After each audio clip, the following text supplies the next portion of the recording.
Thank you.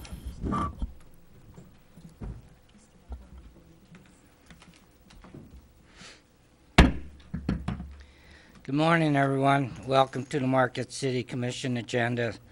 Special budget session Tuesday, April 30th, 2013. Meeting call to order at 0800 in Commission Chambers. Would you please join my fellow commissioners and I in pledge allegiance to the flag? I pledge allegiance to the flag of the United States of America and to the republic for which it stands, one nation, under God, indivisible, with liberty and justice for all. Thank you. City Clerk, roll call, please. Yes, Your Honor. Commissioner Kimbenzi? Here. Commissioner Coyne? Here. Commissioner Ryan? Here. Commissioner Snyder? Here. Commissioner Stonehouse? Here. Mayor Pro Tem Nemi? Here. And Mayor DePietro. Here, let the record show that all 7 commissioners are present.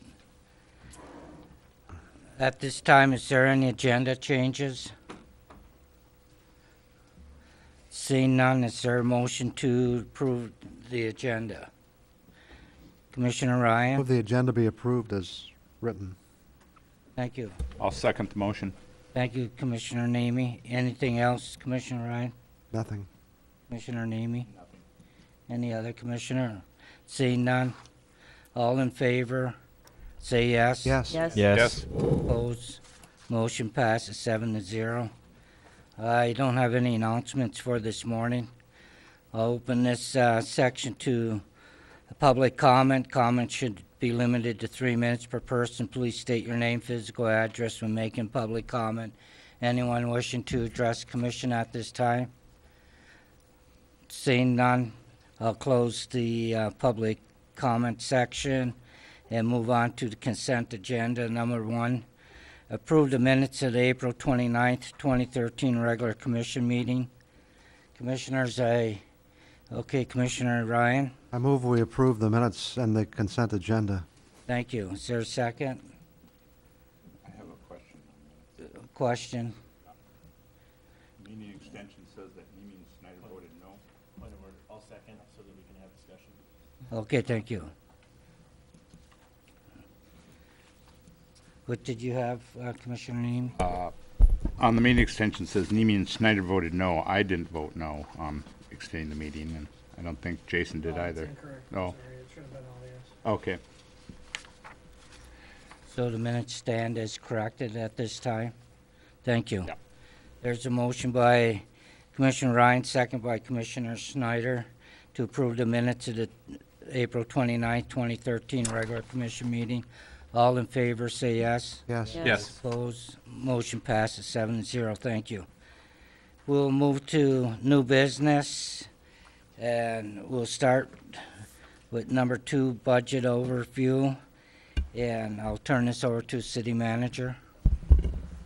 Thank you very kindly, Your Honor. Thank you again for all of the time we've been asking you to spend with us this week. We've got, just by way of overview of what to expect, you'll recall this is a transition budget year for us. With the changing of the fiscal year, there are issues that CFO Simpson will be bringing up about how we've established that transition period from a standing 12-month period to a temporary 15-month period to a 12-month period, and from a fiscal standpoint, how we propose to manage that. So please keep in mind when you're looking at some of these numbers that you'll have the opportunity to compare a 12-month to 12-month period, as well as seeing what the 12-month to 15-month period look like. And we found as we went through ourselves putting the budget workbook together, it was very easy to forget that simple comparison. And so in many cases, what might otherwise look like budget increases are actually the additional 3-month period that we're trying to cover as part of the transition process. But otherwise, we're very proud of the budget that we've proposed. We've got several days lined out to go over each part of it. We'll have our department heads here to give firsthand testimony. Of course, we'll kick off with the CFO's view, and really with no further ado, I'll turn it over to the team and the commission to lead us through. Thank you, Bill. Really just a few quick notes. As Bill mentioned, this is a transition budget for us, where our fiscal year is normally July through June, and with the passage in the new city charter, we're transitioning to October through September. So in order to do that, this is actually a 15-month budget. And the way we put it together, hopefully it'll make it real easy for everybody to see what we're trying to do. We divided the budget into actually 3 different columns.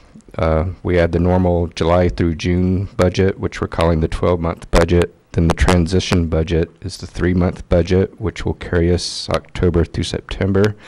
Then we have a total column, and that's the actual total for this budget, but we just wanted to break it out so that everybody could get a clearer view of how this might compare to previous years. Of note in this budget, we're very proud to say that in the general fund, if you look at the 15-month total, not only do we balance, but we're also projecting a $150,000 reserve, if you will, and that is due in large part to MGH being added to the tax roll. We're also very proud to say that in all 3 of our utility funds, stormwater, water, and sewer, we're not recommending any increase, and this is the first time in quite some time, and there's really no magic to it other than we are beginning to see billable flows starting to increase. Now, hopefully that's just not a little blip on the radar that we're seeing, so it's something we're going to monitor very closely this next fiscal year, but it is starting to look better in those areas, so we aren't having to raise rates just because, you know, flows are going down on us. We're not recommending any increase in the property tax millage. It's the same since quite a while. And really, other than that, everything is pretty much status quo. As we go through each individual area, we'll be pointing out some differences and some things that may normally not have, you know, that don't compare easily with the previous year's budget. So with that, I'm done with my comments. Thank you, Your Honor. I'd like to recommend we maybe get straight into the discussion on the wage and fringe benefits, and we have Director of Administration, Ms. Susan Bohor, here to lead us through. Good morning. Last week I sent you all a summary because it's quite a lot of information to go over, and I wanted you to have a chance to review it. I can just briefly touch on some of the points, or if you had specific questions about anything that was included. Any preference? Anything, commissioners? Sure. Well, I'd just like to point out a few things. As I said, mostly I went through and based it on a 12-month for comparison purposes, so you could see how we did with previous years. I pointed out in the beginning a few places that would be different. Unemployment, generally your highest expenditures are during the first quarter because the unemployment is deducted on the first $9,500 worth of wages. Health insurance caps, we don't know what they're going to be put in place this October, but last year they were 3.5, so we determined a 4% increase to try to accomplish that. Longevity, there would not be anything in the 3-month period because it's paid out in December of each year. And the pension plan, we don't know what the valuation will be because we will not receive our rates for next year until June or July of this year. For salaries and wages, we have 3 bargaining units that their contracts are expiring. It's police, fire, and the supervisory unit. So there were no increases budgeted for them this year as we've done in the past. City Hall, management, and public works bargaining units, there's a 2% increase budgeted for those groups. For both 7-1 and 7-13 and 7-1 I'm sorry, 7-1-14 and 7-1-13. This year we did include a $25,000 in merit pay for the city manager to use at his discretion that he could award to various employees based on their performance. The funds are actually budgeted in human resources, but they are for the entire city. There was no increase budgeted for part-time wages. The last increase we did was in 2011-12. There may be, I know the president has proposed raising the minimum wage at the federal level, so that may happen.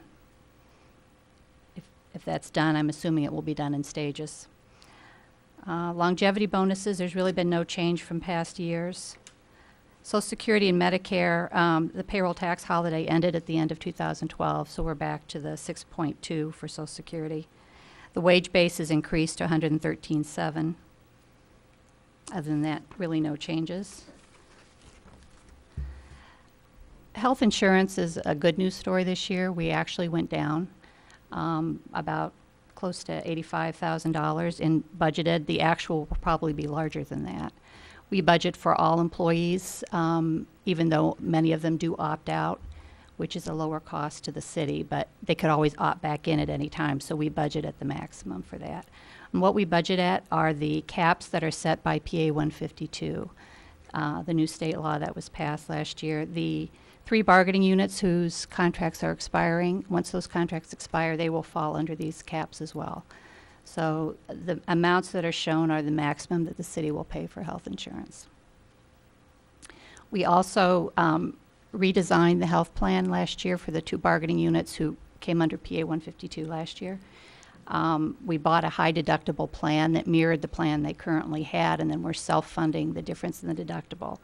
That plan, we got the new rates for this year, and those rates actually went down. We had very good experience across the board. So we saw a 1% decrease in our plan rates as well. So health insurance is a good news story this year, unlike past years. Retiree health insurance, one of the main changes we did last year with 2 of the contracts is for all new hires, there will no longer be retiree health insurance offered. It's already been discontinued for management, so we're working our way out of the retiree health insurance business. We currently have 53 retiree contracts for management, and another 14 that are covered under, or who opted out of the city plan but receive a fixed reimbursement by contract. We are also been able to use ERRP funds, which is the Early Retiree Reinsurance Program that the Obama administration put in as part of the Affordable Care Act. We received $132,000 back in 2011, and we're able to use those funds to offset our health insurance costs. We've been using them to offset, to keep what we pay for retiree health insurance, the rates to what they were in 2011. We've also been using the money to pick up the employees' cost and the retirees' cost for the Michigan premium tax that was started to be assessed in January 1st of 2012. It was 0.75% of premiums. It's now 0.81% of premiums. I'm estimating that that money will expire come July 1st, 2014. So at that point, all retirees will have to pick up the 0.81% of premium tax. Active employees will probably have to start picking it up this July 1st.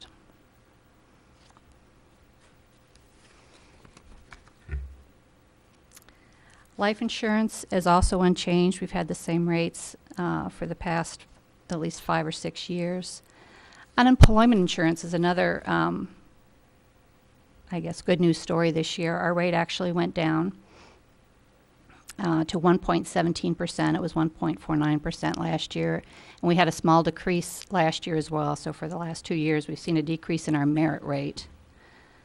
The amount of taxable wages has gone up this year to $9,500. Long-term disability, again, this was a plan that was put in place when the city implemented benefit time to encourage employees to switch to benefit time. They were offered long-term disability insurance.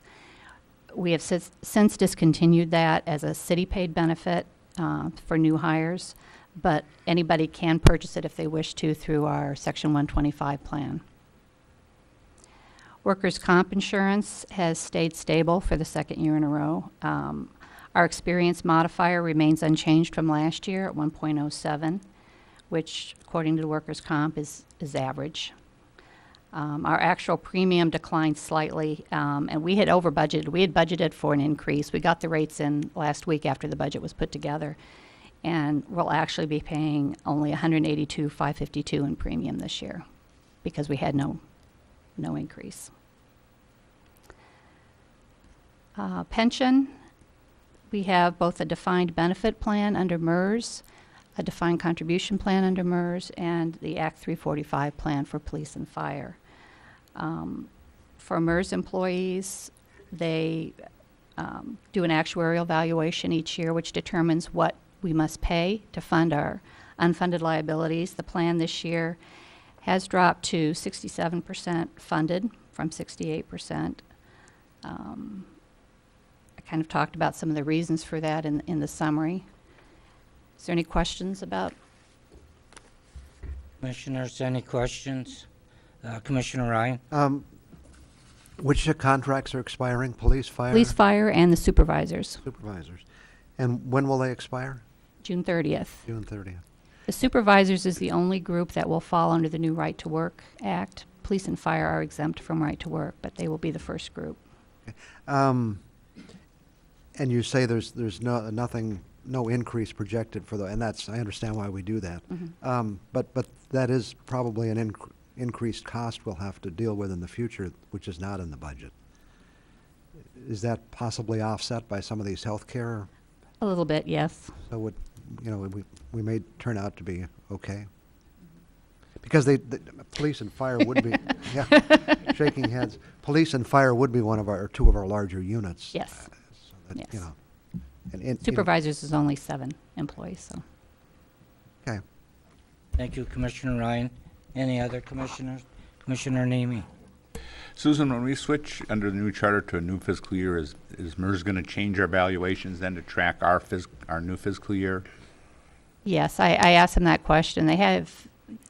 They were unsure of how they were going to do it, but they are they are checking on that for me. Yes. Okay. Yes. Well, one other question is the merit pay program. How is that going to work? Is that there should be some sort of plan for that? Yeah, absolutely. Right now, we don't really have much fidelity to recognize sustained excellent performance versus maybe somebody having a spot year. And when you look at, and you're hearing a little bit more, when you look at the long-term planning and impact on things like the defined benefit plans and the contributions that we're making, in many cases, the rules of service address high 3 for the civil service. And we'd like to be able to recognize people who might be having an exceptional year, but might not necessarily demonstrate that characteristic year to year. And so the idea would be that this would be something that we could award for exceptional circumstances versus something that would have a long-term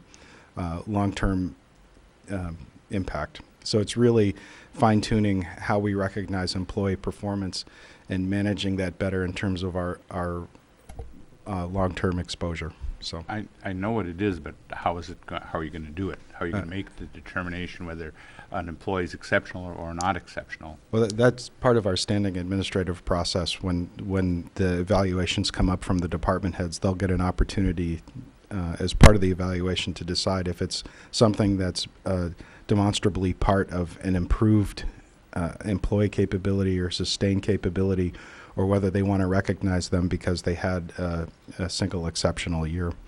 But it won't be, from the perspective of the cap on it, it certainly wouldn't be more than what they might have otherwise qualified for had they just gotten a pay raise. So if you're talking about if they have a step increase coming, or well, yeah, I mean there's a certain cost amount of living.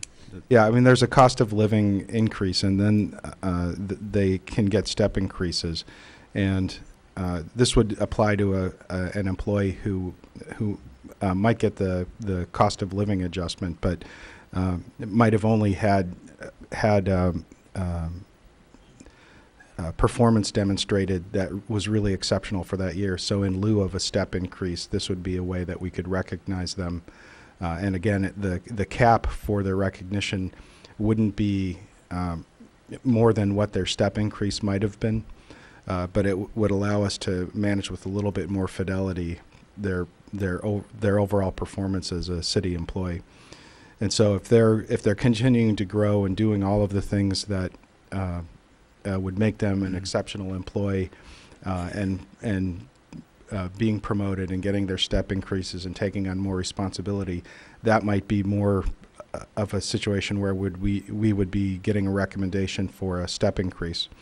But if it was something where we asked the employee to go out and participate on a task force, or if they had a one-time special project for that year and they did a really great job, but there was really no other clear outstanding behavior in the way they performed, that might be a situation where we'd like to recognize them for what they did exceptional during the year, but not necessarily something that we would promote them for. And right now, we really don't have an easy way to do that. Would the entire 25,000 be awarded, or? No, I mean, that's the ceiling. It would be a not to exceed amount, and that would be among all non-bargaining unit employees? yeah, that's citywide for, I think now we're counting it. Would that include approximately- bargaining unit employees also, or No. just only None. non-contract Yes. employees? Okay. So,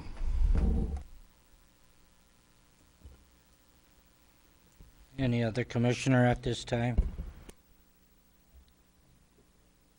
Commissioner Nemi This has is one quick. to go one back quick to question. Gary, you made a comment about how our flow is increasing in the utilities.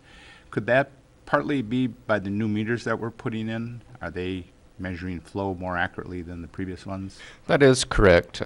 That's why we want to be as aggressive as possible in getting meters replaced. I've heard estimates of some of these meters could be off as much as 10% in some cases. So that's why I think it even started in this current year where we're trying to be a little more aggressive in getting these meters changed out. So that'll be part of it. But I think too, particularly with these new developments that are going in, and that was the hope, I see. Okay. is that these flows would start increasing. So Good. so people don't get punished for conserving water. It'd be nice to pass those savings along. So. Either that, or they all of a sudden realize that they have to conserve a lot more than they were conserving. Well, that's true, New yeah. meters. And that's why I said we want to be very cautious this year, because it's just a recent trend we started seeing, and it's hopeful the trend will continue, and it's just not a little blip on the radar. So, Thank you. Commissioner Ryan? You had mentioned healthcare improving. Is this, I assume, the result of the new contracts that were negotiated? It's a result, I think, of the new plan that we've done and PA 152, which has really put a ceiling on what the city can pay for healthcare. I think those two things together and our good experience that we had last year have combined to help lower the rates. Okay. Thank you. Any other commissioner at this time? Seeing none? City manager? thank you, Your Honor. I think with that, I'd like to go ahead then and ask Gary to go through the general fund and the non-departmental revenues. thank you. If I could direct you to page 46. Really, it's just the top part that are the revenues that we don't specifically give credit to specific departments, and that's usually property taxes, state revenue sharing, and those kind of items. And as I noted previously, we're not recommending an increase in the millage rate to be 14.9225, which it has been for, like I said, quite some time, probably ever since fiscal year 10, I believe. I do want to point out state revenue sharing. I believe it's the 7th line down, but it says state revenue sharing constitutional only. We still are budgeting only the constitutional portion, and the numbers that you see in there were I just recently got from the state website as to what they're projecting our revenue sharing will be. And so there's still a potential of $300,000 to $330,000 in EVIP money that we could get. Now, as I said when they first started EVIP, at first they're going to make it fairly easy to qualify for, but even this year, we're starting to see where they're raising the bar a little bit higher. We still think we'll qualify, but the caveat is in future years, if they keep raising the bar, nobody's gonna be able to qualify, which is kind of the game I thought they were gonna play. Hopefully I'm being overly pessimistic, but so far my words are proving to be true, and I'm sorry, I'm actually correct so far, so I wish I could say I was wrong on that one, but that's what we're seeing.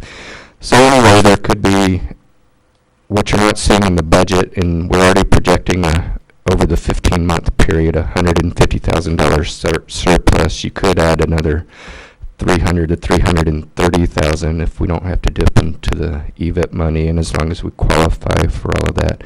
I've also heard too, just recently, that depends which version of the state budget you look at.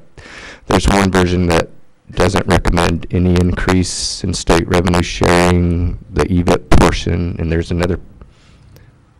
That's thunder outside. Oh, okay. That's not you, Gary. That was my stomach rumbling. I'm like, it's not even lunchtime yet. So, but state revenue sharing, one version of the budget doesn't recommend any increase in the EVIP, and there's another version which I think was like a 3.8% increase, so we could still realize more money yet. But again, that's EVIP money, so that's money we're trying to not budget for and help build up reserves for. Everything else is really pretty much status quo. If you have any particular questions, I'll be glad to try to answer. Thank you, Commissioners.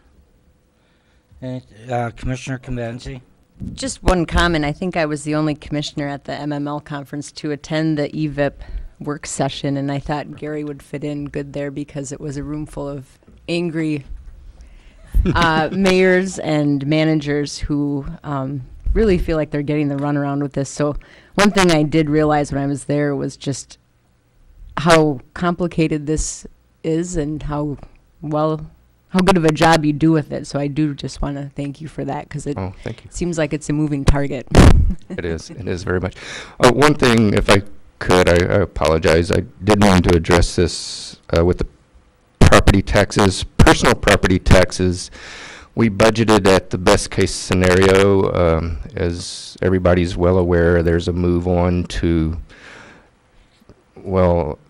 actually try to eliminate personal property taxes. For the legislation that's passed, there is a bar that's set, and that actually has to go to a vote of the people. I guess it's a constitutional change.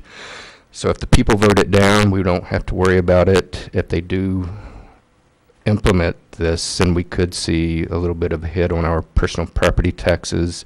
We're still just kind of playing a wait-and-see game as to how it's all going to shake out, but I do just want to point out we have budgeted for personal property taxes if there weren't going to be any changes to that.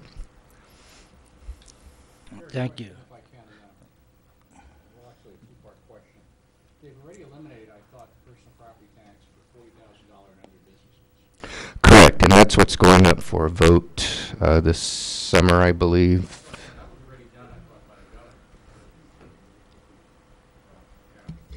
My question involves the elimination of the $40,000 and under personal property tax, which I think has already occurred. At least this is what they told us downstate. Okay, I could be mistaken, but And then the maybe big bunch, the big hopper, was the other personal property tax business that would be determined by vote, whether that happened or not. But regardless of what happened with the vote, the 40,000 and under was already eliminated. Many of the communities there were quite upset about that because they were depending on that money for paying off various bonds for DDAs and related TIF districts, et cetera. So my question is, if personal property goes away, what does the city lose in terms of gross revenue? Well, if we were to lose all personal property taxes, we would lose in the 12-month period that $621,000, and in the 3-month period, $155,000. So a total of the 15-month period would be $776,000 if we were to lose it all. Yes. Do you have a feel for how much of that is 40,000 and under business? I Actually, our assessor, I don't mean to put her on the spot, but when she gets up here, we can let her address that. Yes. Yeah. Yeah, those figures have been passed out, but like I said, when the assessor presents her part, we can get into that. Thank you. Yes. Thank you. Commissioner Nemi? Two things. I did attend the personal property tax thing, and were you there too? Yeah. Sorry, thank you. We will lose the under 40,000 as of January 14th, and if the vote doesn't count, then that'll come back on. But that's gone, that whole system it's more of a morass than anything else. Correct. People complain about the personal property tax being a complicated system beforehand. It's a much more complicated system now. Yeah. One question I have is I think we've got a great budget here, and it's good to have a $150,000 surplus. But I guess one way you could look at that surplus is that we have next year we're not going to see an $800,000 increase from MGH, and if you didn't have MGH, you'd have a $745,000 hole. Do you have that sheet, Gary? Yeah. Actually, what you're going to see, and as you call this out, and we'll be glad to share this sheet as we move forward, is we tried to for any of the kind of expenditures that would be subject to the volatility of these taxes, is take a look at from what the commission has said during the past year, were those kind of one-time expenses that if they had to be rolled back because either we take a negative hit on the personal property tax or another sleeping dragon is realized, that we would not have to potentially budget for those next year, that we wouldn't have a lasting impact. And so of that additional revenue that we have, there's about $485,000 worth of one-time type of charges that we've put into the budget. And we'll provide you with that kind of cheat sheet, but they're the things that the commission has said they're interested in, like a survey of the ore dock to evaluate whether the structural integrity has been impacted by lower water levels. You'd only have a $345,000 hole. Well, if you take all of the things on the change sheet for this year, it comes up to about $485,000. So if the commission said we don't want to do any of those things, you'd actually have about a $1,660,000 surplus this year. So, if we suffered some kind of a negative impact from personal property taxes, or again, if we had some sleep and dragging come next year, it would be different, because either the one-time things the commission might be interested in next year would change, or we'd be more constrained in our spending. So if you take the additional millage that the hospital added and did nothing else, you'd have a $660,000 surplus plus EVIP, which would be potentially, if you captured the whole thing, another $300,000 surplus. So next year we could be going in, if you chose not to do anything new, with about $1 million surplus. Yeah, but you're going to have your natural increases that you... Right. Minus the natural increases. But we tried to take a very conservative view, because as we've had the discussions many times, we're still facing an extremely volatile state and federal revenue sharing environment. And so we wanted to make sure we preserve the ability to pivot and to be agile and to roll things back if we have to. And so most of the things you'll see, and we'll get the sheet, the crib sheet out, but most of the things you'll see that are driving the expenses are those things that the commission's expressed an interest in, that are really kind of one-time things that you would do this year. Good. Your Honor, just to follow up on this a little bit, though, anytime you do this budget, I guess my point is we could spend millions more on many things. It's just it's a matter of making the puzzle pieces fit together, and maybe that's where Commissioner Nemi's coming from too. It's I noticed in the letter, it's reference to the fact that we have delayed some capital improvements and maintenance projects and defunding some of the motor pool end of life purchases. So it's good to say we've got this $150,000 surplus, and I'm glad you put the pieces of the puzzle together so it came out that way. But I think the public has to recognize we're not sitting on a pile of money. You know, there are just many things that need to be done in the community that we could eat that up in a big hurry. Absolutely. Thank you, Commissioner Ryan. Any other commissioner questions? Seeing none, City Manager? Thank you, Your Honor. And again, of course, will be glad to respond to anything people might have thought about and then would like to come back to as well. We're going to go ahead and I think switch to central administration. I'm going to go ahead and take the first couple of discussions. The first is with your budget that I'm proposing for the City Commission. It's the legislative budget. It's on page 53.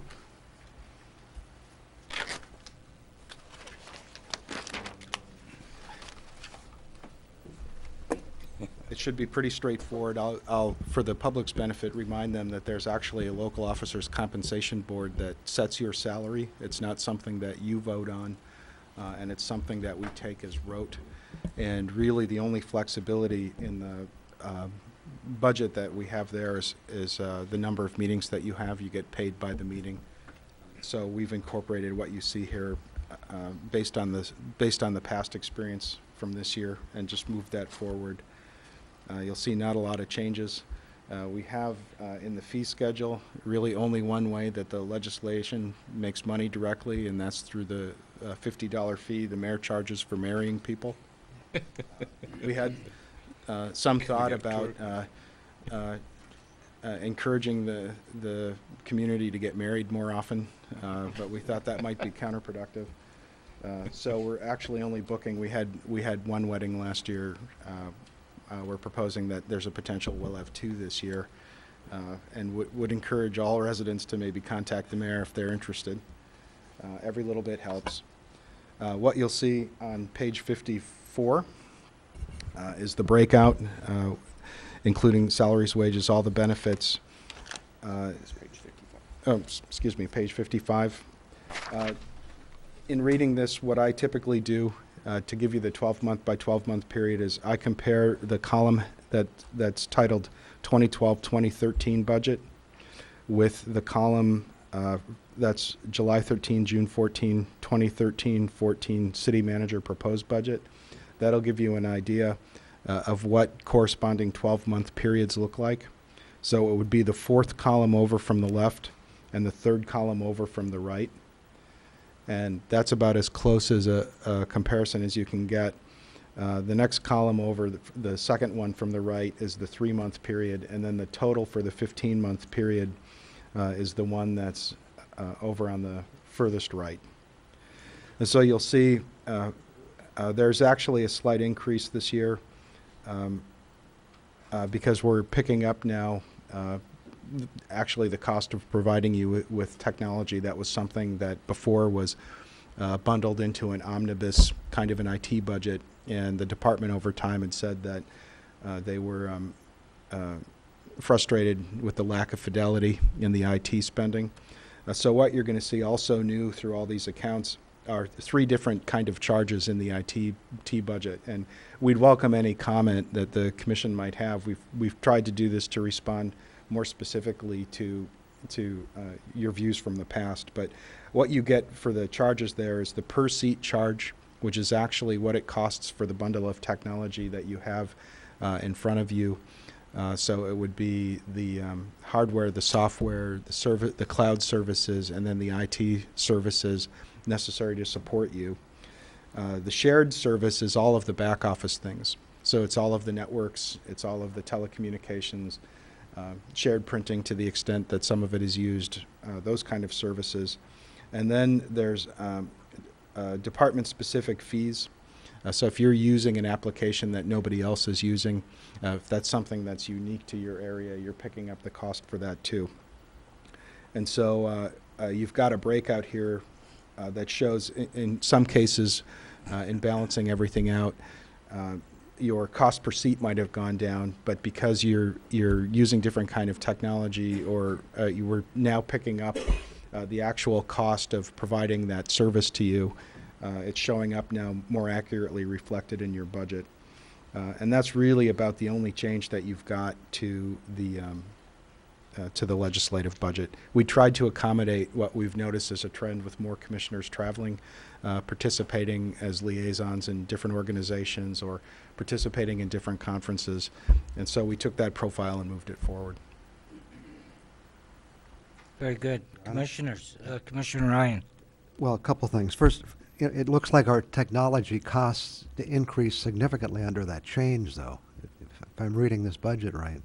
Well, what you'll see for the city overall, the costs went significantly down. This is really a binning exercise. So what you're seeing is probably before you were getting a free ride on a lot of the things that should have been attributed to your department. And now this is really more accurately reflecting how you're using technology. I think it's fair to point out that it is higher. Yeah. Well, I mean, considerably. It is high. It is higher in your department, but what you'll see, some departments are higher, some departments are lower.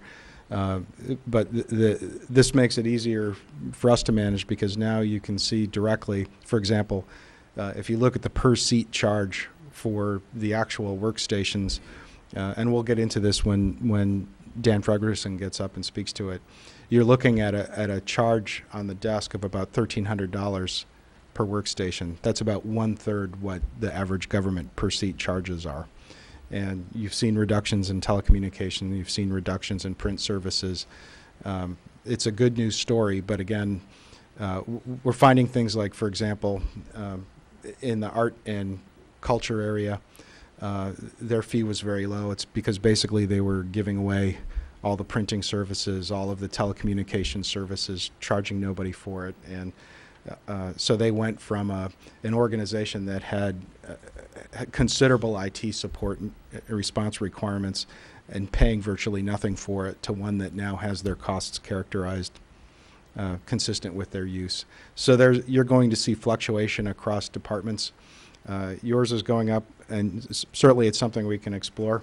If we've mischaracterized it, we can come back and say, maybe your department-specific things, you might believe that they're shared with other departments, and so it'd be fair to characterize those differently. We can do that, but by and large, what this does is give you the most accurate overview of how technology is being used and charged in your area that you've ever had. Yeah, I'm not questioning it. I'm just noting it, that's all. Yeah, trust me, I had the same feedback from a lot of different departments who were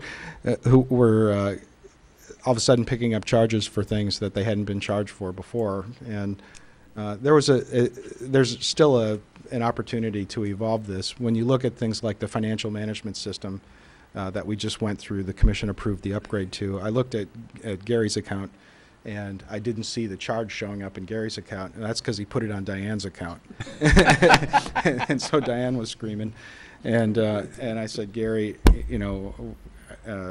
is this accurate? And so there's probably over time still some load leveling in some percentages.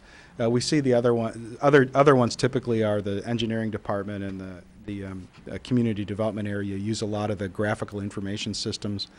And they're the predominant users because they use them for the zoning overlays and for the planning overlays.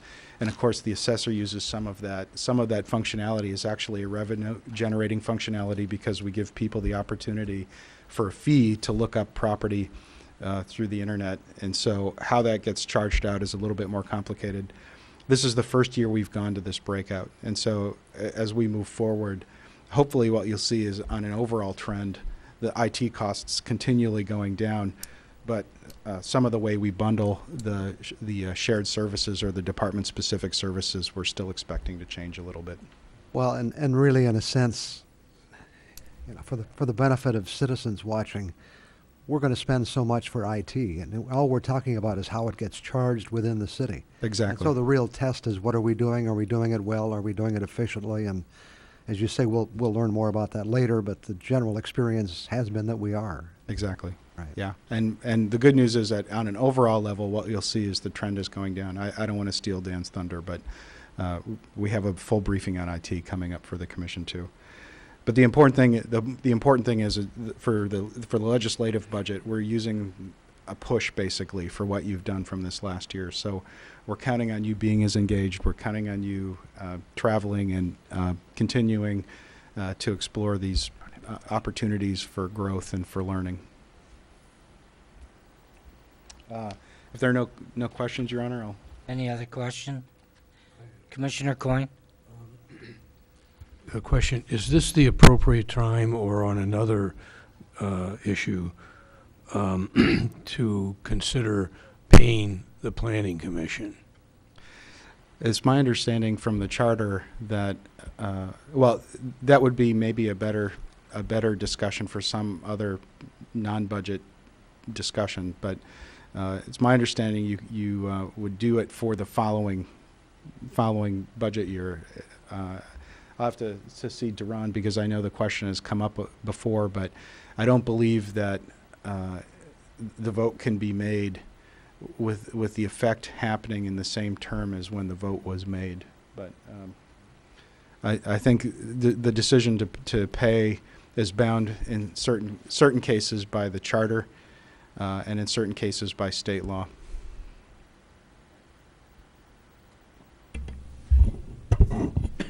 Yeah, I'd have to look at that a little bit closer, but Bill is right. There are certain charter provisions that allows us to not pay or pay certain committees and commissions, but we can take a look at that if the commission is interested. Okay. Another question regarding the compensation committee that I can't remember the exact what. Local officers' compensation. Do they, I've served on it and I can't remember this, but do they, in addition to saying it will be $90 per meeting with a budget not to exceed something, or is that something the city does? That's the total budget is the city, but the $90 per meeting is what the compensation board does. Yeah. What? We're capped at $5,100. That's set by that body also. Oh, I'm sorry. The $5,100 cap that we have right now is set by the Local Officers Compensation Commission. Okay, that's what I was asking. They do set the cap. How do they make an informed decision other than just their opinion grabbed out of the sky to say, okay, the county should be this, the city should be this, and this is the cap? On what basis do they make that decision? Well, the past experience, and then if there are any petitions before the committee. So the council or their delegated representative would have to go before the committee and ask them to reconsider. Has that ever happened? Not since I've been here, sir. No. I don't ever remember it happening. And that's an interesting point, because it's never happened, and the perception is they are completely, totally independent, and no one's ever gone and said, listen, we're meeting 50 times a year, and we can only there's a very small window beyond which you exceed, then you don't have any pay for that. And also the fairness in comparison to the amount of work that this commission does, say, for example, to the county. And all you need to do is read the agenda items of the county and watch their commission meeting, and you compare. Somewhere that system is all screwed up, in my opinion. So it is possible for the commission to make communication to the Employees Compensation Committee justifying a reason for changing the cap and changing the remuneration. Absolutely, sir. Thanks. Commissioner Ryan? I think it was 2 years ago, they did increase the cap. Not the amount per meeting, but the number of meetings that would be. Okay, so, but I think the main reason they have this kind of commission is so that commissions can get an increase without voting it themselves. And so, I mean, truly, I mean, if call a spade, I mean, that's the way it's worked. And I think commissions have traditionally, just like legislatures, have traditionally not wanted to be in the position of voting themselves a pay increase. Commissioner Coyne? Okay. Commissioner Schneider? I definitely appreciate the dialogue. As many of you know, that I'm not intending on running for a second term, and that's one of the reasons is to, to hold a full-time job and to be able to do the commission is definitely tight. But I want to echo Commissioner Coyne's concern about the Planning Commission compensation. Is that something that would go to the board, or is that something that we get to choose? Whose decision would that be based on? If it's legal to provide compensation for planning commissioners in the time they put in, who gets to make that decision? Yeah.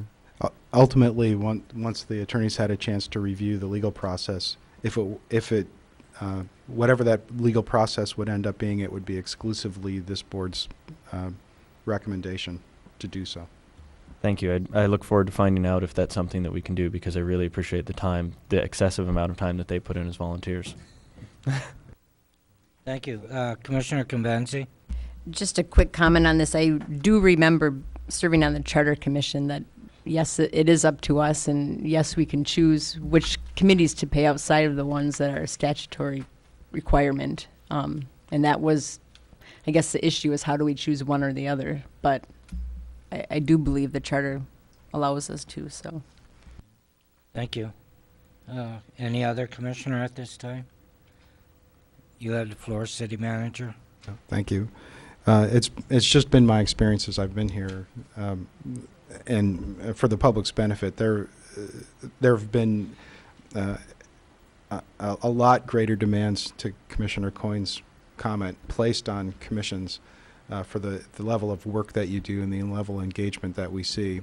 And from that perspective, I've seen an equal amount, and I've heard many commissioners say they're somewhat reluctant to vote a pay raise for themselves. They've equally so not taken the opportunity to petition the local officers' compensation committee for changes. So it's not an issue that hasn't been raised before. It's unclear what role commission might like staff to take in leadership, if any, in advocating for that kind of thing. We would certainly follow the lead of the commission and could work on that. But I do want to, for the benefit of everybody who might be listening, confirm that it's my understanding, certainly when I came on board, I had a lot of people mentoring me in history I might have missed, or in the real politique of some of the way that the city had been operating, and expectations or how they'd like to see that moving forward. This was a topic of discussion, and there have been a lot of views on that. But the level of work that the commissions have taken on within the last 3 years is extraordinary compared to what might have happened during previous administrations. And I don't believe that's been accurately addressed in the compensation for the commission. Could I just add one thing? Sure. I agree with what you just said and with what Commissioner Coyne said. And I think, I can say this because any change we make will not benefit me or Commissioner Stonehouse or Nemi, because things don't happen that quickly and we'll be gone in a year and a half. I do think this may deserve some community dialogue, and I'm not sure how we get that started.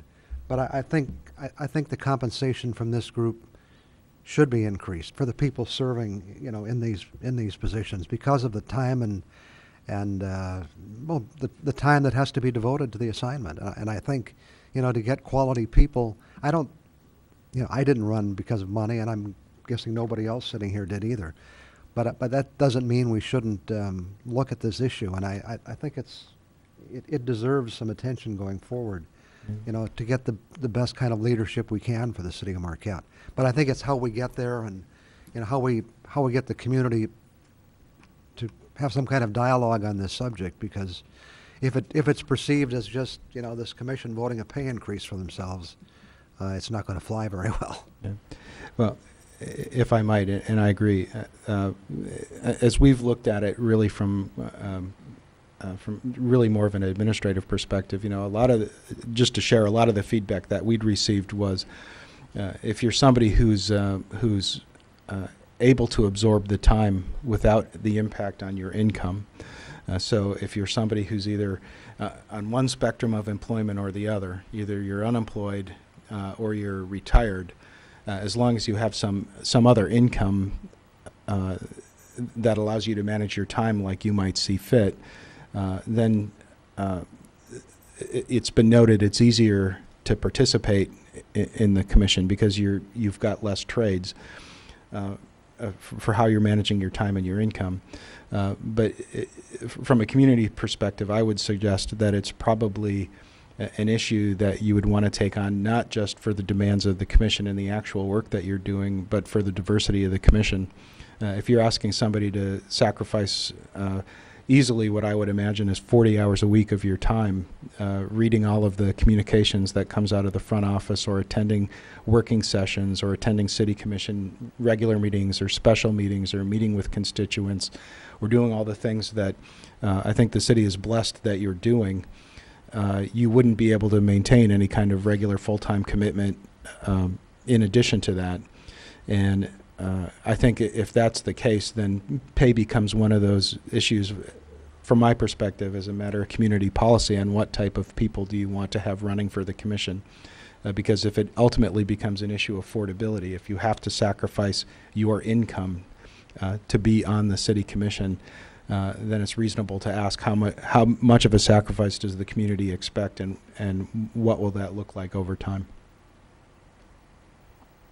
Anything else, Commissioner? Well, Ryan? I think you've hit it on the head. The real issue is, who do you attract to run for the city commission? And do you get that diversity, or do you get a lot of retired people? And not that that's not good, because we bring some wisdom to the table, but I don't think you want to shut the door on having other people participating too. So again, the issue is not paying people a wage. The issue is making it attractive enough for people to consider running, and having that diversity. So I think that's what you said, and I agree with that. Thank you. Commissioner Namey, followed by Commissioner Stonehouse. Commissioner Namey, you have the floor. Thank you. I think, like Commissioner Ryan said, is a couple years ago the Compensation Commission did meet. They meet, I think, every odd year or something like that. They'll probably meet this year then, if we have enough people to meet. Pardon? Even years? Oh, okay. But I recall reading the minutes. The most of the conversation that the members was that, well, we haven't heard from the commissioners that there's any problem with the pay or compensation, so I guess we won't address that. And in fact, this Darlene was the staff liaison. She did speak on behalf of the commission, saying that, well, the commissioners go, they get paid per meeting and work session, but they don't get paid for any of the other activities they attend. So she advocated on our behalf, and I wouldn't expect that staff do that. I think it was just they were just kind of floundering, I think, because they were meeting and they had to meet, and they didn't know what to do. And so, but I guess if anyone has any concerns about it, what should be done is we should communicate to the local officers compensation commission and say that, hey, we want, this should be considered, that should be considered, but it really does need to be a wider community debate. And because I would have some, and Sarah makes many sacrifices, I'm sure, in her annual leave to attend our meetings, and Jason is well, there's a different situation. There's potential conflicts, but it is a real issue of someone who works full time, is whether they can afford the time, and so but it needs to be a wider community conversation rather than just us, I think, talking to the local officers compensation commission. Thank you. City Attorney, followed by Commissioner Stonehouse. Let me just correct something that I said. It is the odd years, but it's important to note that the recommendation to the city commission is at least 60 days prior to the next city general election. So you should be thinking about this maybe, and we can find out what the process is for getting your views to the local compensation commission. It's the odd years, but it's 60 days before this next general election, and yeah. So I think we need to get moving on what the process is to get your views in front of them, so they have time to do that. Thank you. Commissioner Stonehouse. Well, a thought struck me that, certainly, conversation's been very good. I think it's been spot on in terms of what we should be talking about and how we should be looking at things. But it would be very interesting from a pure news perspective or a journalistic point of view if there was a comparison made within the county of the different serving boards and what they're paid and what their remuneration may be and their benefits, et cetera, because I think that would be very illuminating. And at the same time, to look at the planning commission side and see who's paying planning commissioners, who's not, and what they are. So that we have a, I don't want to say a level playing field because we're all not equal, but we all yet are equal. And just to see what it is across the county. And that might help guide us with where we think we should be going or should not be going. And also give the public a perspective too of where things are, as opposed to just saying Marquette City Commission wants more money. Well, that's not the story. The story is a greater story that maybe we should look at. But thank you. Thank you, Commissioner Stonehouse. Commissioner Nemi? Just one comment. Commissioner Stonehouse makes a good point, but I think your survey will find that the city of Marquette is the only one that doesn't pay. And I think you'll find that every county and the townships, they all their people who serve on boards and commissions get some sort of pay for serving, and we're the only ones who ask for true volunteers. Yeah. Commissioner Kambanzi? Just one quick comment. A lot of the meetings I do attend, either I have a flex schedule at work or this week I am actually using vacation time. So yes, this is my vacation time away from my day job. But also I think it's interesting, not just to look at, I guess, what the county's doing, but even, our local school board, I believe they get paid $30 a meeting, which certainly isn't much, but it's something. And so it might even be worth it to look at other groups like that. And so, thank you. Commissioner Ryan? Just that you keep reporting each week that we have, I think, 3 openings on the Officers' Compensation Commission. And if we're going to take Ron's advice and get going, I think we should be out getting some people lined up. We've been fortunate in the past, I believe, to have some former mayors and people who kind of understand the assignment. So it would be good to get some people involved. And I know one is chomping at the bit down there to serve in that position, but I will be free in November. It's probably too late, though. But any other commissioner on this? One of the things that a new commissioner comes aboard that hadn't served in the politics before finds out that about a month after they got elected, they're on call 24/7. And no matter where any of us go, people always stop and ask us about the politics and why we do things and why we don't do things and stuff like that. So this isn't just 4 hours a day or 8 hours a day. It's 24/7. And if you sit back and you calculate what you earned, it comes out to about 40 cents per hour. So that's what my math had put in the past history. So with that, I'm turning this back over to City Manager. Thank you, Your Honor. If there aren't any other questions, we'll just keep working through. Never spent this much time on this subject. It looks like you have the floor. Thank you, sir. Let me offer then, we'll move to the executive budget, page 56. The big story here is, as we sat back and took a look at the kind of things that we need to do, we believe we need a little bit more help in the front office.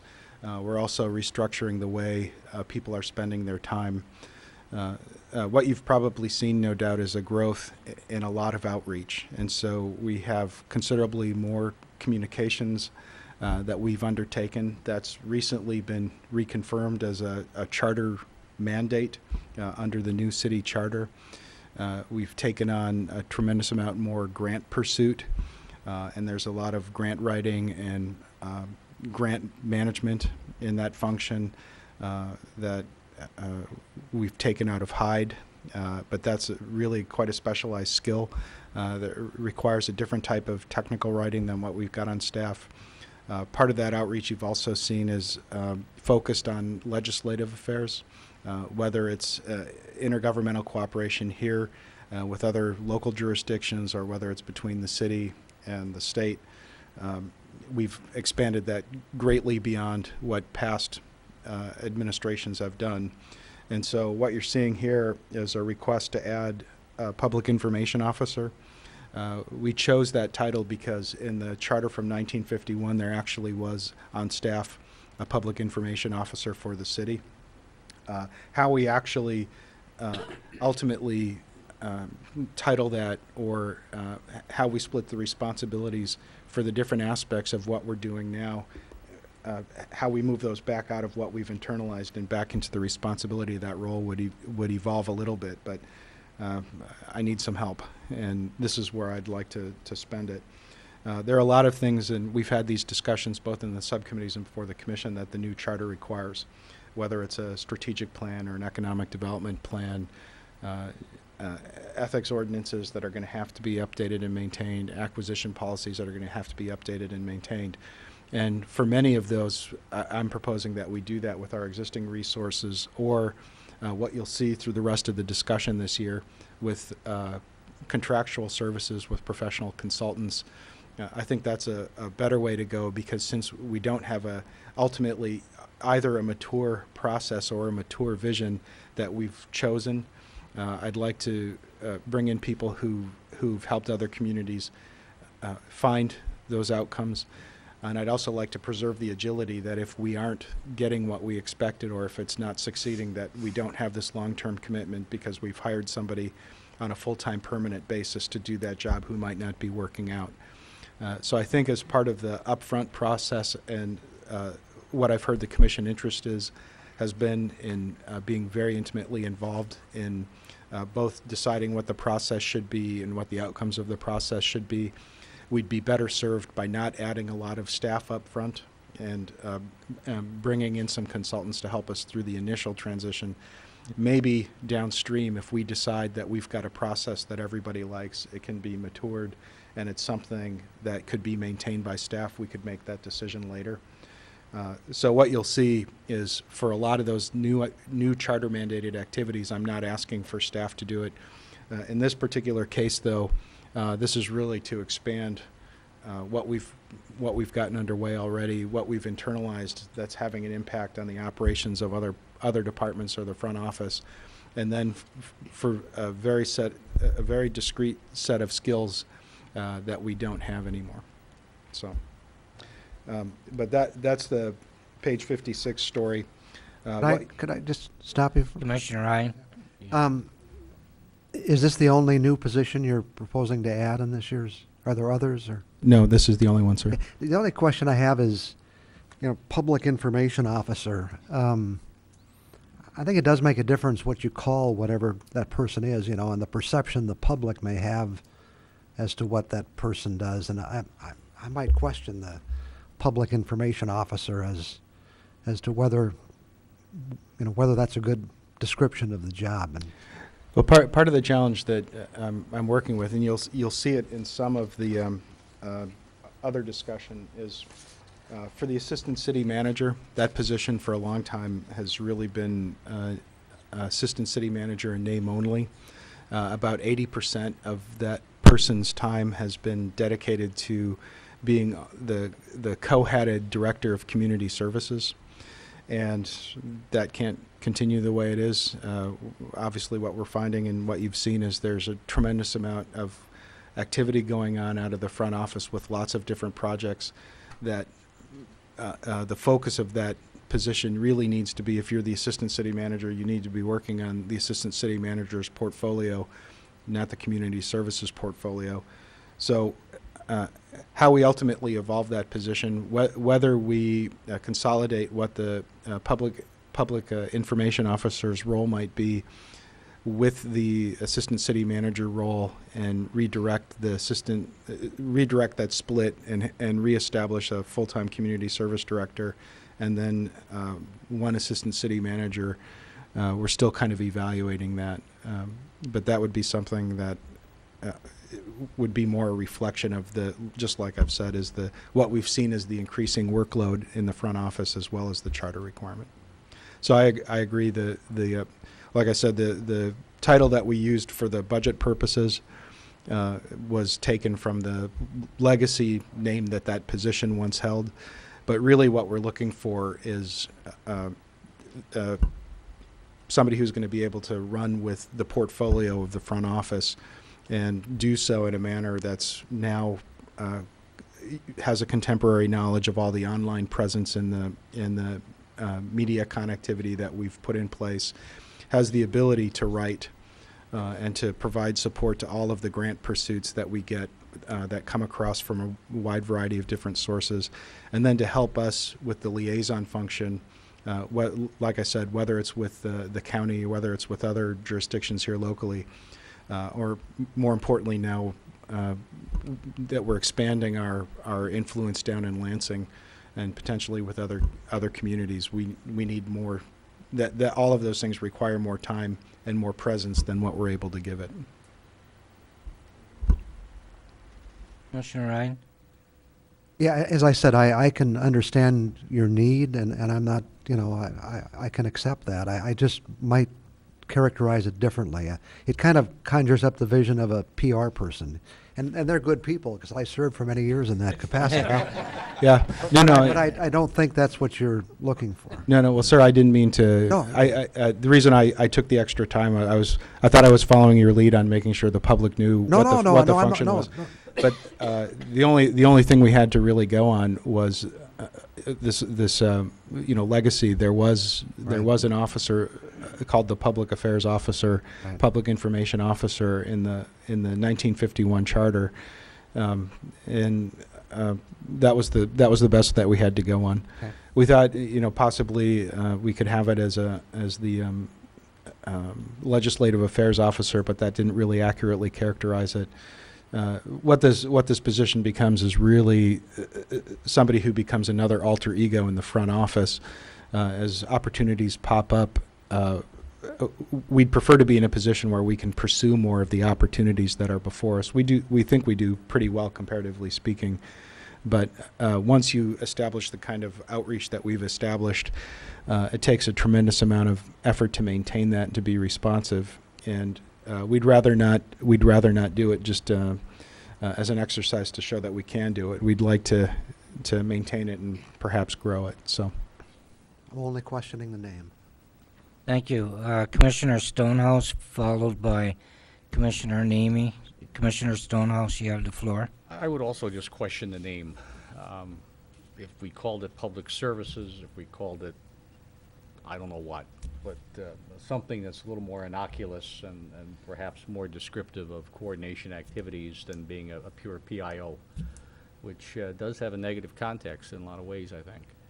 Somebody, spinmeister, somebody trying to spin the city. I understand that. Somebody trying to spin it a little bit, and that's really not what we're trying to do with it. So I'm just asking to focus that terminology down a little tighter. Thank you.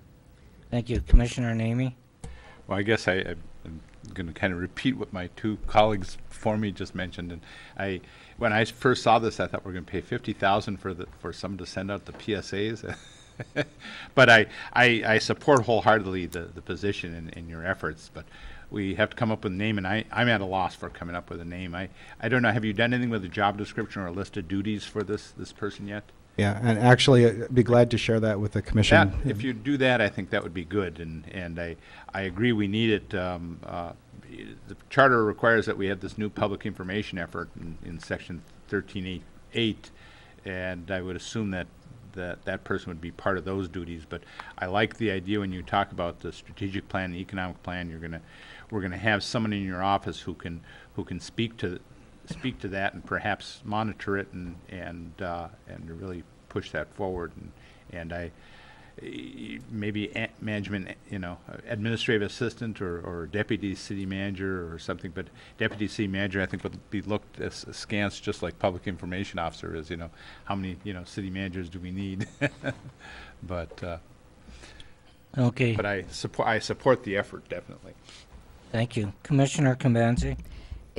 I know that was one thing we talked about when we revised the charter, was just the new demand that we will be placing on staff. And I do agree with my fellow commissioners and that it just looks odd. And I think another thing to me that's odd is we do have an assistant city manager that also has a totally different hat to wear, which is the director of community services. And I know at my job I do several different things. And I think anyone that can kind of focus on one thing rather than two or three is better served. So I guess I'm interested to see how you position this person or position.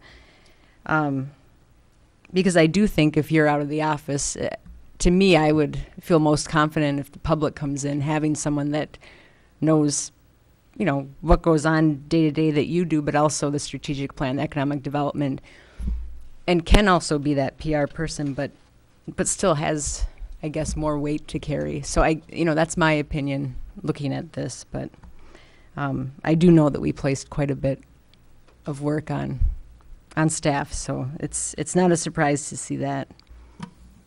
Thank you, Commissioner Convenzi. Any other commissioner at this time?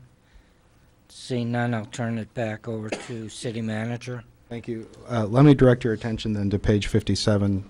And again, using that same methodology, 4 columns from the left, 3 columns from the right. What you'll see there bears some discussion, and so I want to make it clear what each one of the different impacts are. What you see, we had the discussion about the technology service fee. And so my department, again, is one like the legislative budget, where now we've got a clear explanation of the full load and cost of IT. What you're seeing also from the notes, basically what we're proposing is a push, but this year's budget, part of the salary and wage line carries more of the assistant manager time than what it used to. In the past, it was a 20% carry. Now it's a 50% carry. And so part of the salary and wages are going up there, as well as the new position that we just discussed. So that would be included in that line. What you'll see the biggest jump in, though, is on line 717, the healthcare line. This reflects not only bringing more of the existing assistant city manager into the city manager budget, as well as what would be part of that new position, but it also reflects the consequences of the last year's sleeping dragon with the retiree health care litigation that the city went through. And so those are by and large the 2 big increase areas. So what you're seeing for the executive budget, net effect is more existing time being charged. That's a wash with less of that time being charged in another department. The addition of this new position we were speaking to, and then substantial increases in the healthcare costs because of last year's litigation. Question? Commissioner Ryan? You had mentioned bringing in some outside help to work on some of the major projects. They would be budgeted somewhere else? Yes. Okay. And we'll show you where. Okay.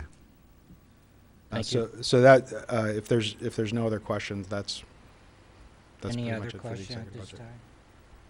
Seeing none, One quick comment. one quick comment from Commissioner Nemi. I just want to commend you for like, I noticed we're sending Jen to the Superior Leadership Academy. I like that. I think that's important that we develop our employees and give them opportunities. Thank you, sir. We hope to be able to do that on a continuing basis. What you'll see is we have some very senior department heads. We have some pretty substantial succession issues. While they're not immediately upon us, we clearly want to make sure that the next generation of leadership are well postured and prepared to take on their new roles. So with that, then let me go ahead and switch over to Gary for the finance discussion. Thank you. Page 58, that's the fact sheet. If you're not familiar with how the budget's put together, just kind of a note on the fact sheet. This is a uniform sheet for each department. It starts out with what each department is, what they do, if there's any revenue applicable to this department. It also lists the positions and salaries, and last but not least, our program statistics. So we do try to keep this as uniform throughout the budget document as possible. So if you ever have time to read through these things, it could be kind of eye-opening sometimes as to the things that different departments are doing. But that's really why we put it into the budget, is just to let everybody know what you're getting for your buck. The real meat is on page 59. Salary and fringes. There are no new positions. The only increases are as a result of union contract and cost of living wage increases. The rest of it, we have the new setup for the technology fee. As Bill mentioned, I didn't take as big of a hit as I probably could have, but that'll probably be addressed in future budgets. But I was trying to slip one by, but that didn't happen. Everything else is really yes. Everything else is really pretty much status quo as to what we're doing. We're in charge of the mail meter and things related to getting utility bills out and other types of mailings. And we are seeing some contract increases on that, but you know, those are things that are kind of beyond our control. But so it's really just a status quo budget. As I said, the major increases are in the salary and fringes, and also the way the tech fee is set up. And that's all I had on that, unless you have any questions. Commissioners, any questions for our CFO? Seeing none, turn the floor back to you, Gary. Okay, next up will be the city treasurer, Diane, page 64.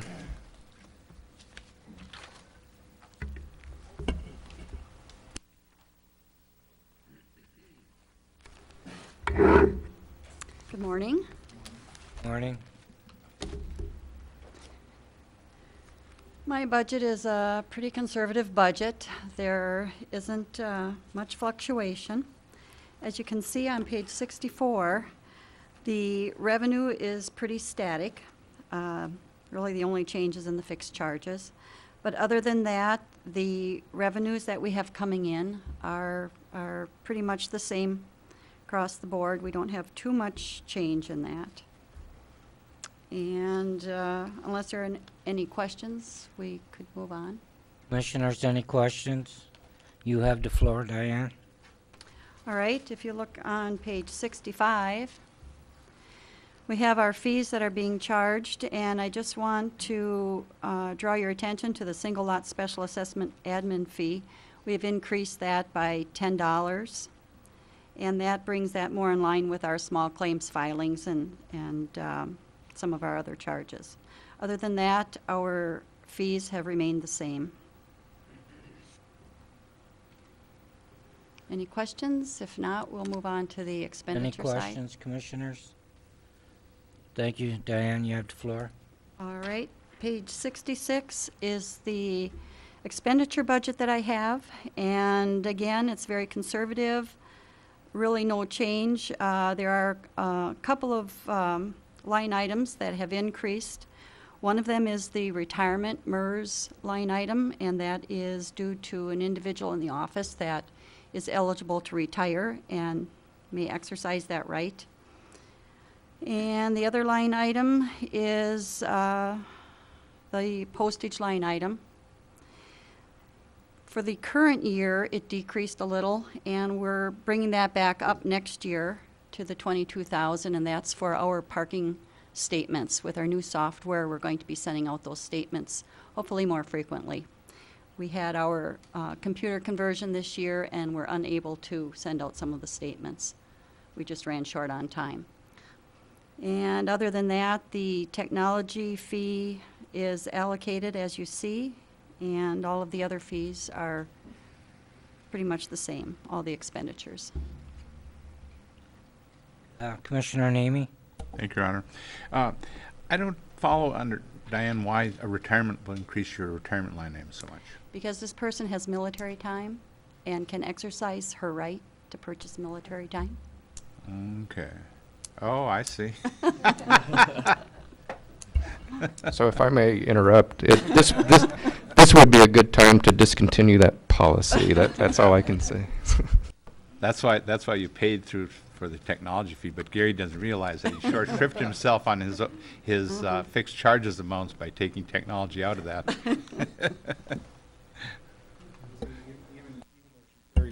Sorry. The Commissioner, you'll see, even though she carries the full burden of Gary's choices in her technology budget, this is one where she's still substantially under what her technology charges were from last year. So it's that type of load leveling that's important.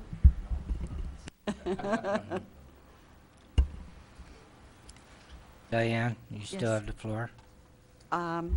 Unless there are any other questions? Any other That is my questions? budget. Commissioners? Seeing none? Turn it back to City Manager. Thank you. Thank you, Your Honor. Thank you, Diane. We'll go ahead and proceed next to our assessor, Ms. Sue Bovin.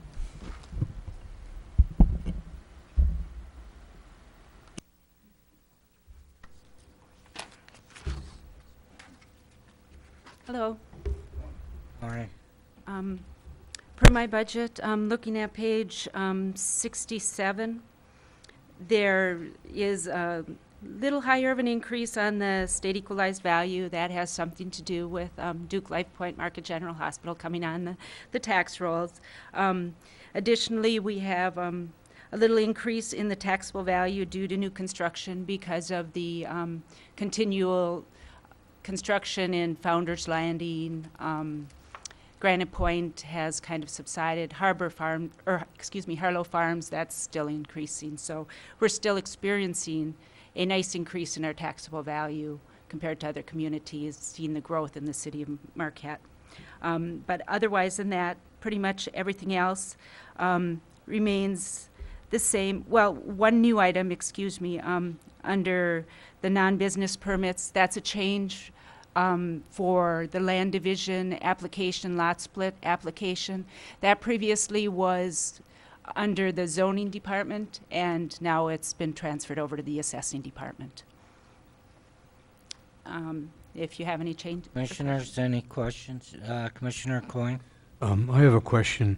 If Marquette General in the next few years builds $300 million of additional buildings, what does that translate into further increase in taxes for the city?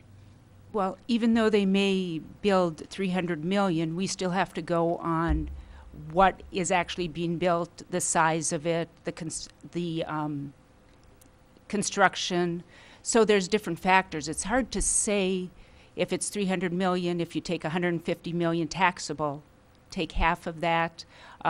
I don't have a calculator in front of me, I'm sorry, to calculate the tax, but specifically, we do not take a dollar amount from a building permit. We actually go there and visit the site to determine the class of construction, the size, the amenities, to determine how it will be assessed. Okay. Sue, City Manager? I would only offer, Commissioner, just using as a ballpark, and so you'll appreciate it's an extremely rough ballpark. The Presque Isle power plant's valued at roughly $100 million right now, and we get roughly $1 million worth of revenue. And so if you're going to do probably a 500,000 foot view of how much revenue something like that would be, you could maybe use that as a comparison. Okay. That's a substantial amount of money. Okay. Commissioner Nemi? I think the improvements like that they're doing to the existing buildings aren't going to appreciably increase their taxable value. It's the new construction that's going to make the big impact for us.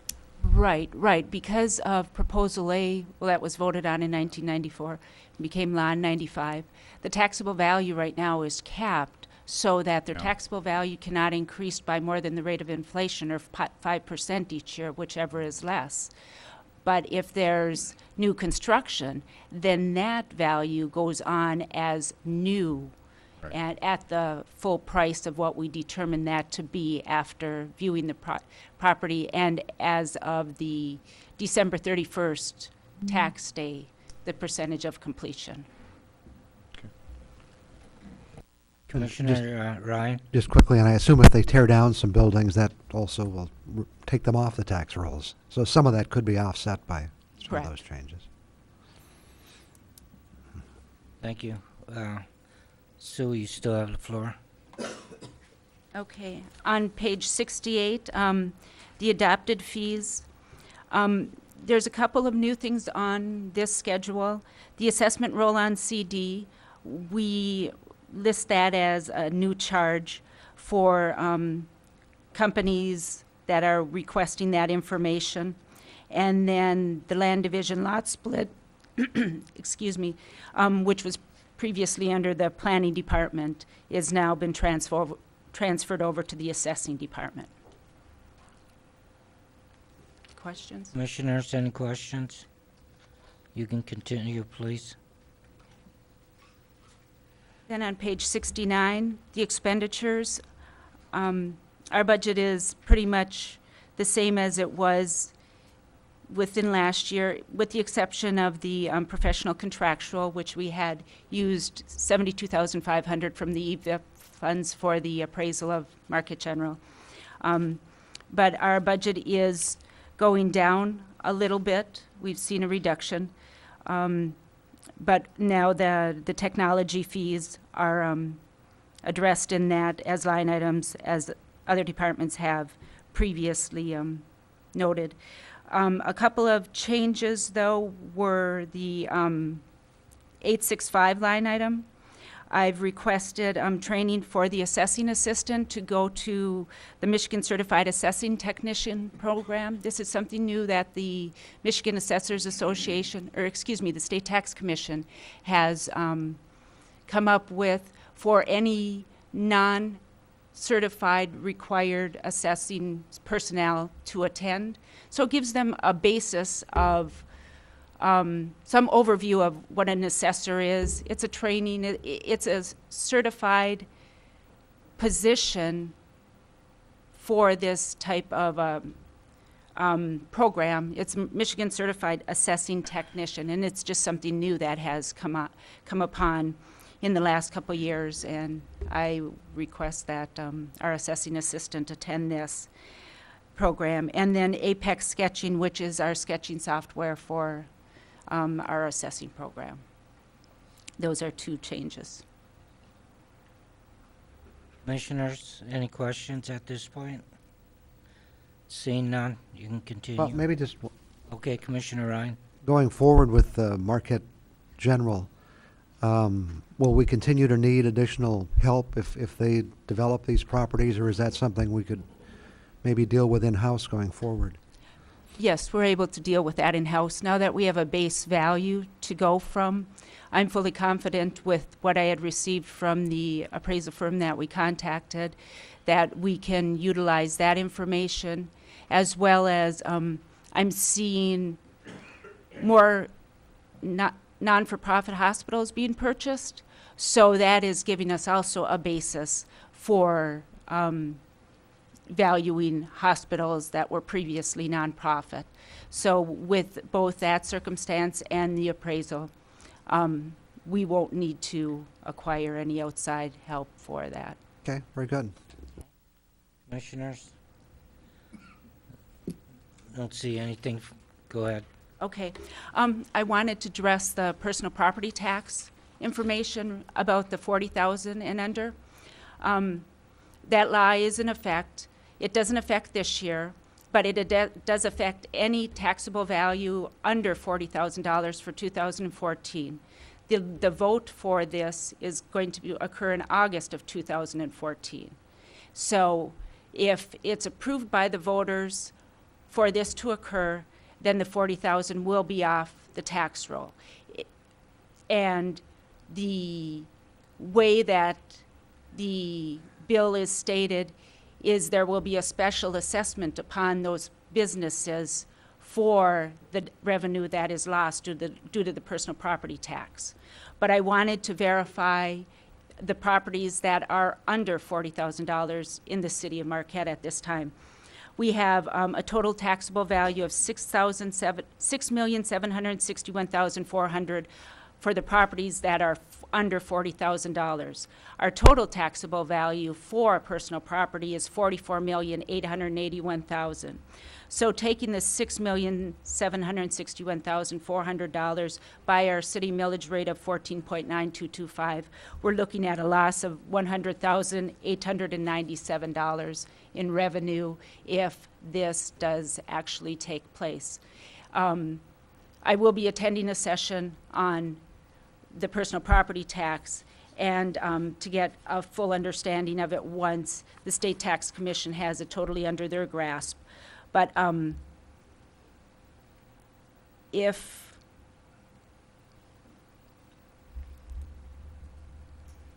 I lost my train of thought. I'm sorry. So I apologize. But I just wanted to get those numbers for you so you are aware of the revenue loss that we will possibly see. Commissioner Ryan? Maybe that timeline, you could expand that a little bit. You said this is not in effect this year. Right. Would go into effect next year. When? It will be in effect with the 2014 tax year. So if a business has under $40,000 in taxable value, they have to file a statement with the assessor stating such. I don't believe they have to file the personal property statement that's required. They just need to file this statement, and then they would be off of the tax rolls for 2014. However, if the vote in August of 2014 is defeated, then we as assessors are unsure at this time if we will have to take all of these to a December Board of Review and add the value back on. That has not been decided if the vote is defeated. And that billing would typically go out in July 1st. July, right. Okay, interesting. Commissioner Ryan? Or Commissioner Ryan, you got anything else? No. Okay, Commissioner Namey? Thank you, Your Honor.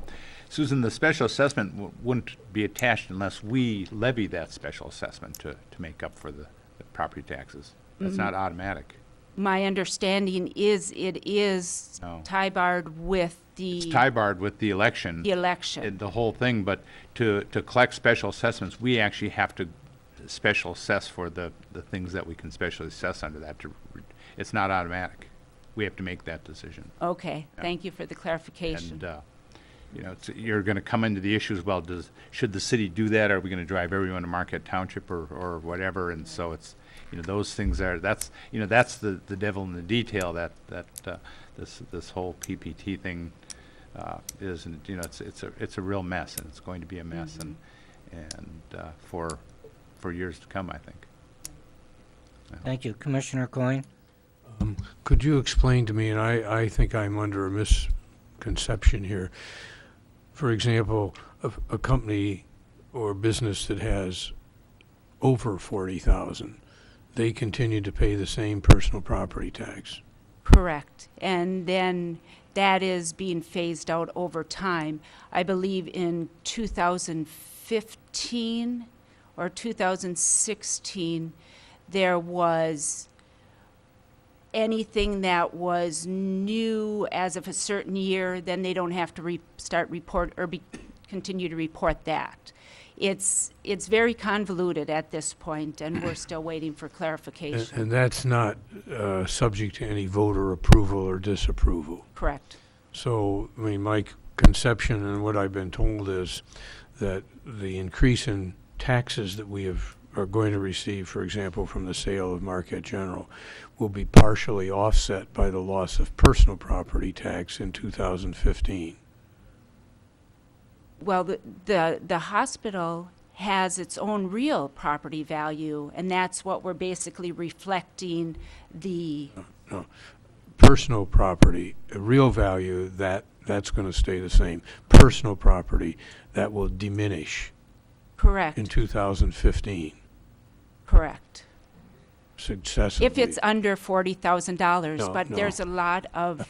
No, if it's not the $40,000. Well, Can I it's going ask to you- be phased out over several years. That the intent is to completely remove personal property. Okay. City Manager? No, thank you. I think Ms. Bowen just addressed that. I believe the intent from the state's part is to get rid of personal property tax on all businesses in the state over a period of time.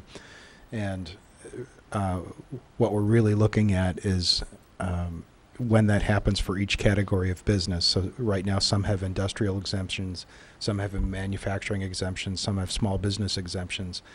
There's a tremendous amount of churn in the assessing and the financial community about exactly what the rules are going to be, when those kick in. There's still some votes on some of the issues and not on other of the issues. It's a very cloudy area, but I think your characterization is absolutely right. The real property value will continue on at whatever level that's established to be, but the city will still lose all of those personal property taxes over time.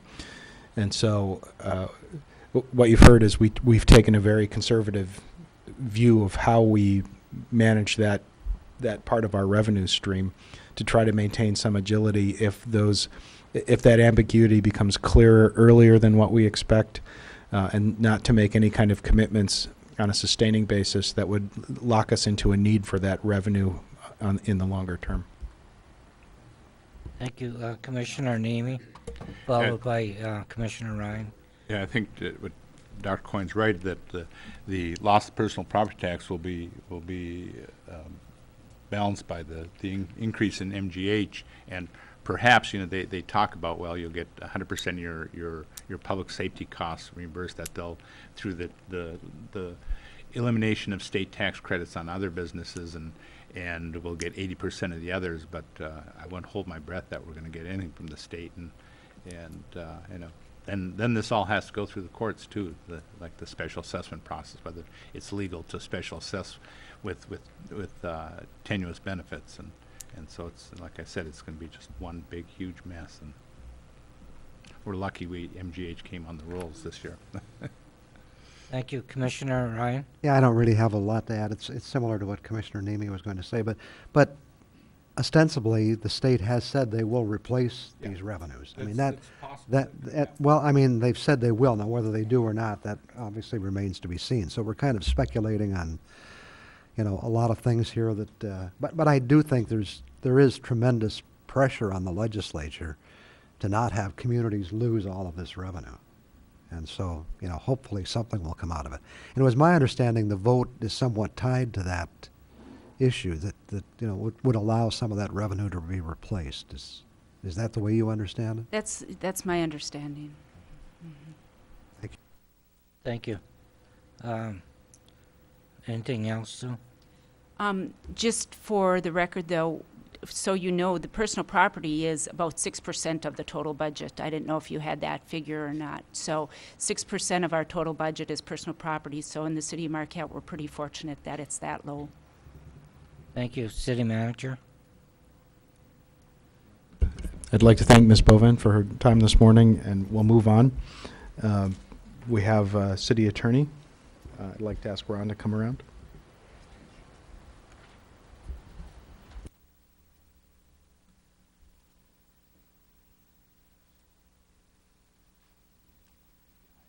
I have the budget sheet on my phone. So this is okay. Of course, I don't have a budget, and Gary sets the budget. Hey, Gary, I get to give you a plug. The one thing I would say, though, in just looking at it, where it talks about fringe benefits, I don't have any fringes. I believe those are those health care benefits to a city attorney once removed from me. And there are some expenses that have been budgeted. The one for the fall conference in September of this year, I will not be able to attend. The Michigan Bar Association's annual meeting is at that same time every year, and it's a conflict for me because I'm pretty much invested in the State Bar of Michigan. So that's a $1,600 charge that won't occur. But other than that, I have no salary fringes, office supplies. I do have the one municipal course service. It's an online municipal service that the city provides. But that's all I know. I have questions. Commissioners, any questions for the city attorney? Commissioner Ryan, followed by Commissioner Kamenzi. I just want to add that I think we get great value for this expenditure.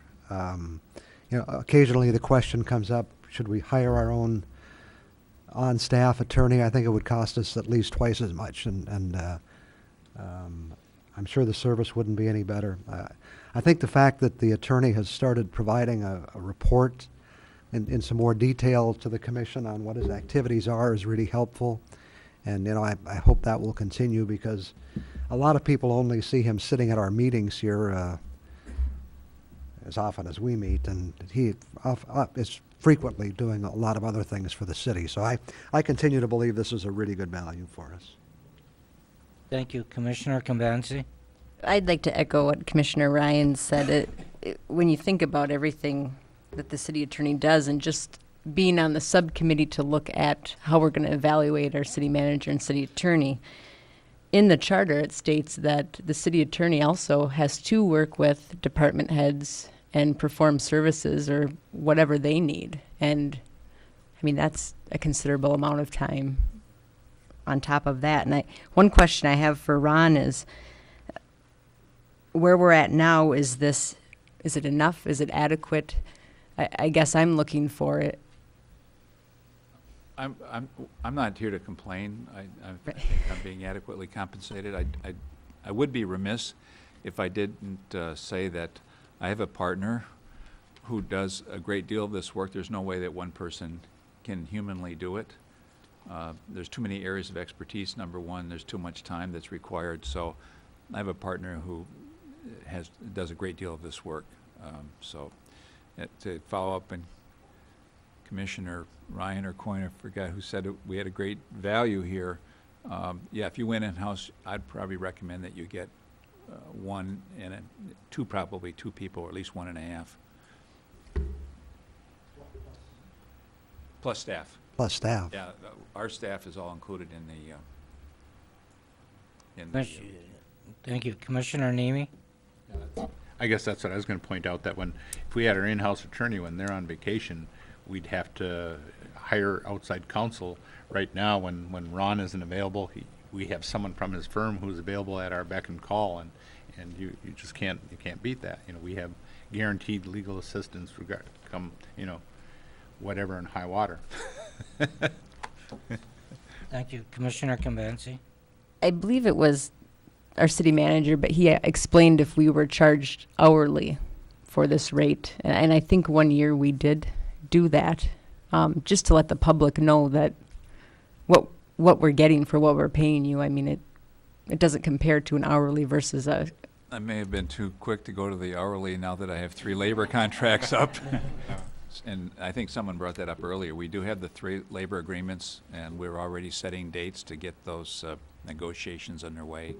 We'll be starting with our first meetings in May, with the contracts expiring on June 30.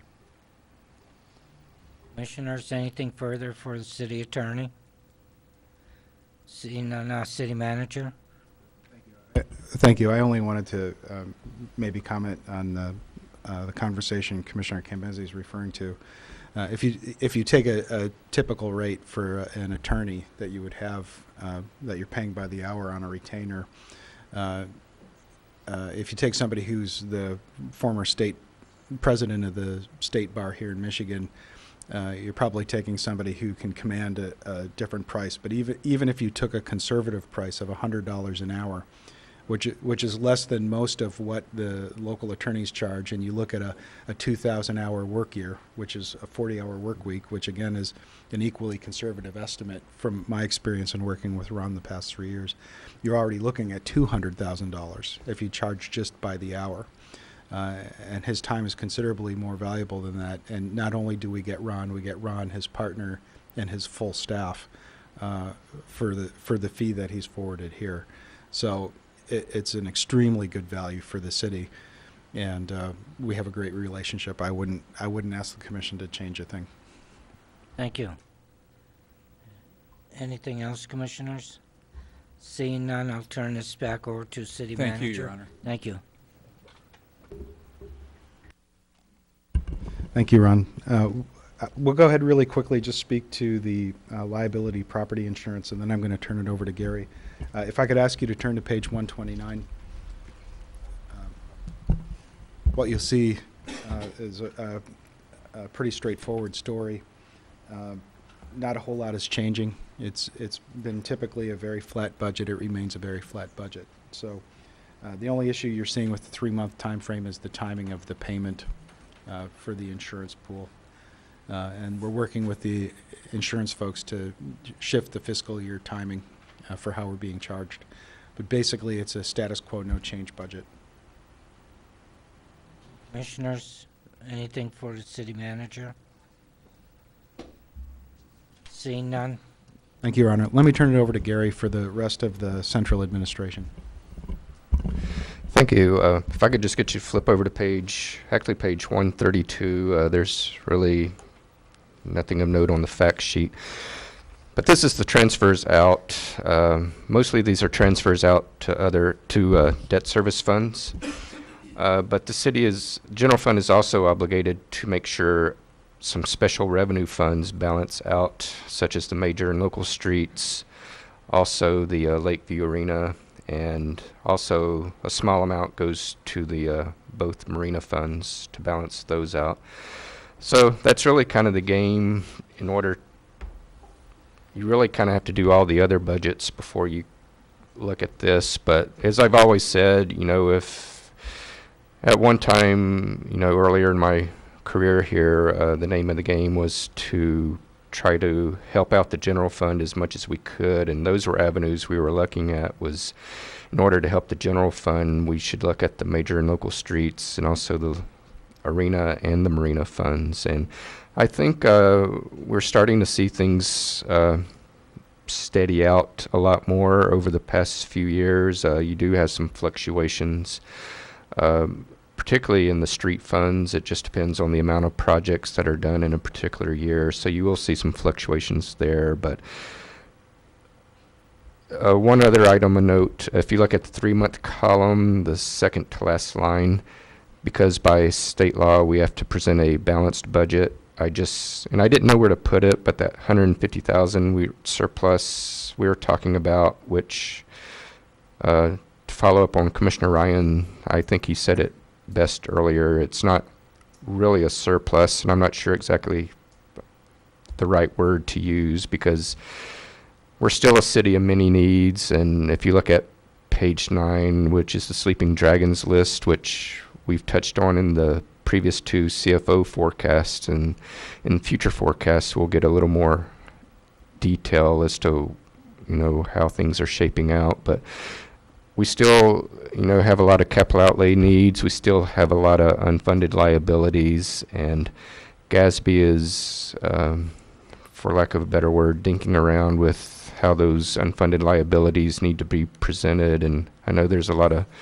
heartburn all over the country as to what GASB is proposing. So the way we presented the budget, it puts us in a real good position to address those kind of things. And when they do occur, there hopefully won't be a lot of gnashing of teeth that a lot of other municipalities, not only in this state, but all across the country, will be experiencing. So I just wanted to point that out, that it's not something that we're trying to hide or anything. It's the only way I could get the budget to balance out and comply with state law. So we're going to come back with a recommendation for what we think the administrative priority would be to do with the money. I think we're very fortunate to have the CFO we have. He's very clearly encouraging the commission, as Commissioner Ryan pointed out, be extremely cautious in how you characterize what that reserve could potentially represent, or what it could potentially be used for.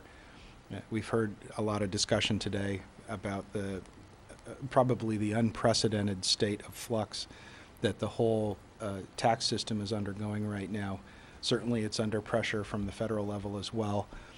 So we're very fortunate to have the ability to put some resources towards maybe one of the other unmet needs. But at this point, as every shrewd CFO is first focused on doing, it's to maintain that liquidity, to maintain that asset in reserve for some potential future use. Commissioners, anything for Gary at this time? Seeing none, City Manager, you have the floor. Thank you, Your Honor. I think I'll leave it with the CFO to walk us through debt service. Thank you. Page 13 and 14, it's really the best way to look at debt service. I finally gave up the ghost on trying to keep all of this on one page. The print just finally got way too small, and I want to thank, in particular, my staff, particularly mostly Mary and some of Vicky, but they're the two staff that actually put these budget books together. I have a large part, as do Bill and the department heads, in getting the numbers together, but as far as putting the budget books together, that falls upon mostly Mary, but Vicky, and Mary was the one who showed me this would look a lot better if we split it out to 2 pages. So I gave up the ghost on that one. So, but this is pages 13 and 14. It does show currently all the debt that the city is responsible for, and the one new addition is it's on page 13, and it's titled new, but that's Fund 358. That is the latest debt service that we have, and that was for the FY 2012 capital outlay projects. Now we are getting ready to gear up for the capital outlay projects that are in 2013, so that'll be an addition in next year's budget. I just want to point out we had no new debt coming off. But what will be coming off after 2014 is the Marina Fund that'll be coming off, and that's the only one for the next couple of years, and then we have a couple in the Water Fund that will be coming off. Really, the fiscal year only impacted the Founders Landing, where we're actually having to show an additional interest payment which would be under the 3-month column. All the other ones, worked out nicely. The change in the fiscal year didn't impact, how we're budgeting for those, except for the Founders Landing, which I just noted. So those are my only comments geared towards debt service. If you have any questions. Commissioners, Commissioner Ryan. Just your last point, Gary. How are you dealing? How does this deal with the 15-year budget? Is that reflected in these numbers? Correct. These numbers are what we will be paying for the 15-month budget total. Okay. And the only one that really increased was the Founders Landing interest, where we just picked up an additional interest payment. Thank you. Any other commissioner? And we're continuing to pay down the debt about $4 million a year. Correct. We're still trying to debt hold bond issues to the $4 million cap, and that's the challenge that staff is working with. And so far, it's working out okay. So, Commissioners, anything else for Gary? Seeing none. Gary, you still have the floor. Okay. Thank you. I have no further comments. I think if we can move on to Susan. Oh, I'm sorry. Thank you. Let me only offer one comment. The $4 million, when you're reading the spreadsheet, if you look at the totals column on the absolute right-hand side of page 14, what you're seeing in years 2014, 15, 16, you're seeing that $4 million cap really take into account. So the challenge in any given year is really trying not to change that last column, to keep that focused on the 4 million. And so you can see if we maintain that fiscal discipline through 2021, we'll have essentially gotten through most of the hump of that strategy. And hopefully by that point in time, then we'll have built up through the corresponding reserve process we've put in place the resources we need to not bond even at the levels that you're seeing in those totals. So we're really looking at probably another 5 to 7 years of that strategy, and then we're going to really see quite a substantial payoff. Thank you. Thank you, Your Honor. I think what we'll do is we'll go ahead then and we'll ask Susan to come up and lead us through administrative services.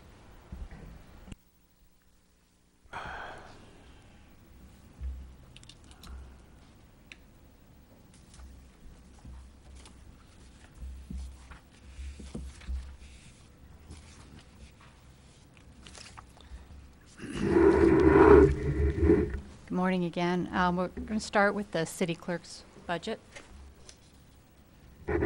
Thank you, Susan. Good morning, Commissioners and Mayor. Morning.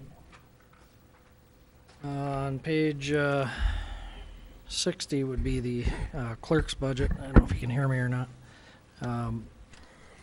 After last year, it'll be a relatively uneventful year, although we still have plenty of things planned for what we are going to try to accomplish in the next budget cycle.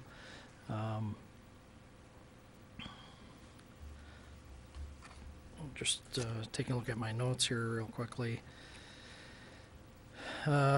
Revenues, we have a small amount of revenues in this department, and we are projecting those to be slightly less, just trying to be conservative in our approach, and some of our experience, particularly with the off-leash area, and we have not seen the revenues, primarily because of mild winters or starts to mild winters.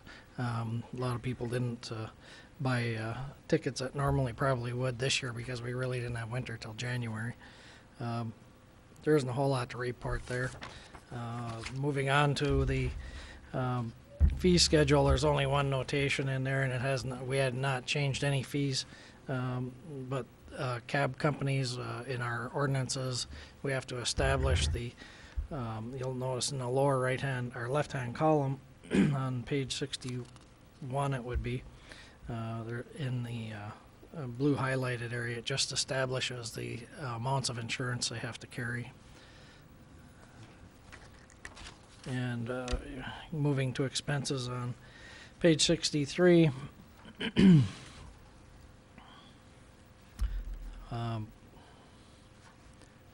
again, there's a lot of change in this budget from year to year. In 801, you'll note that there's $10,000 budgeted in the 3-month segment of the budget, and that has to do with a grant program we're involved with Northern Michigan University, and that's about the period when that would fall in place there. That's the Born Digital Records program that we started with them last year. We did not get that grant, but it's being resubmitted.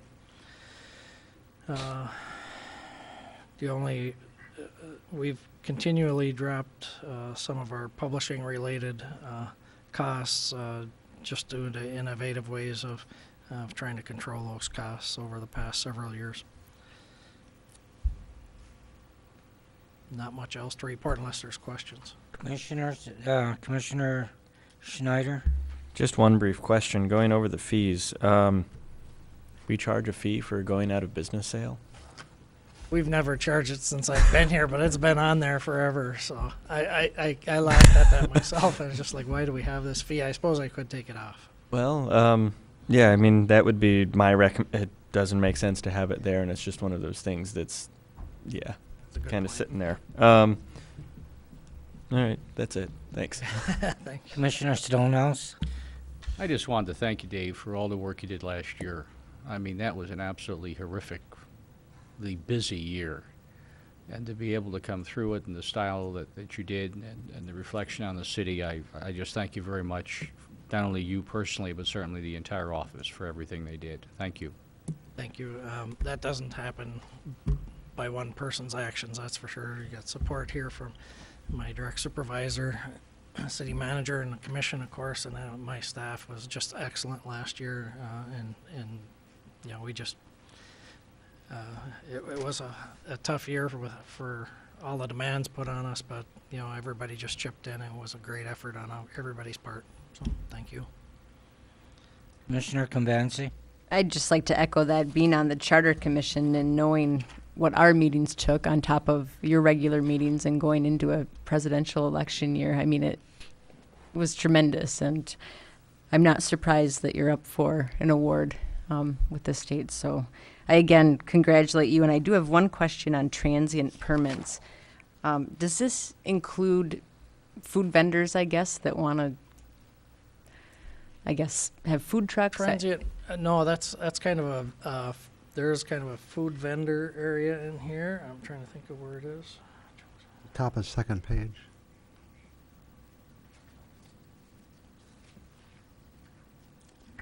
Oh, that's farm produce. Let's see.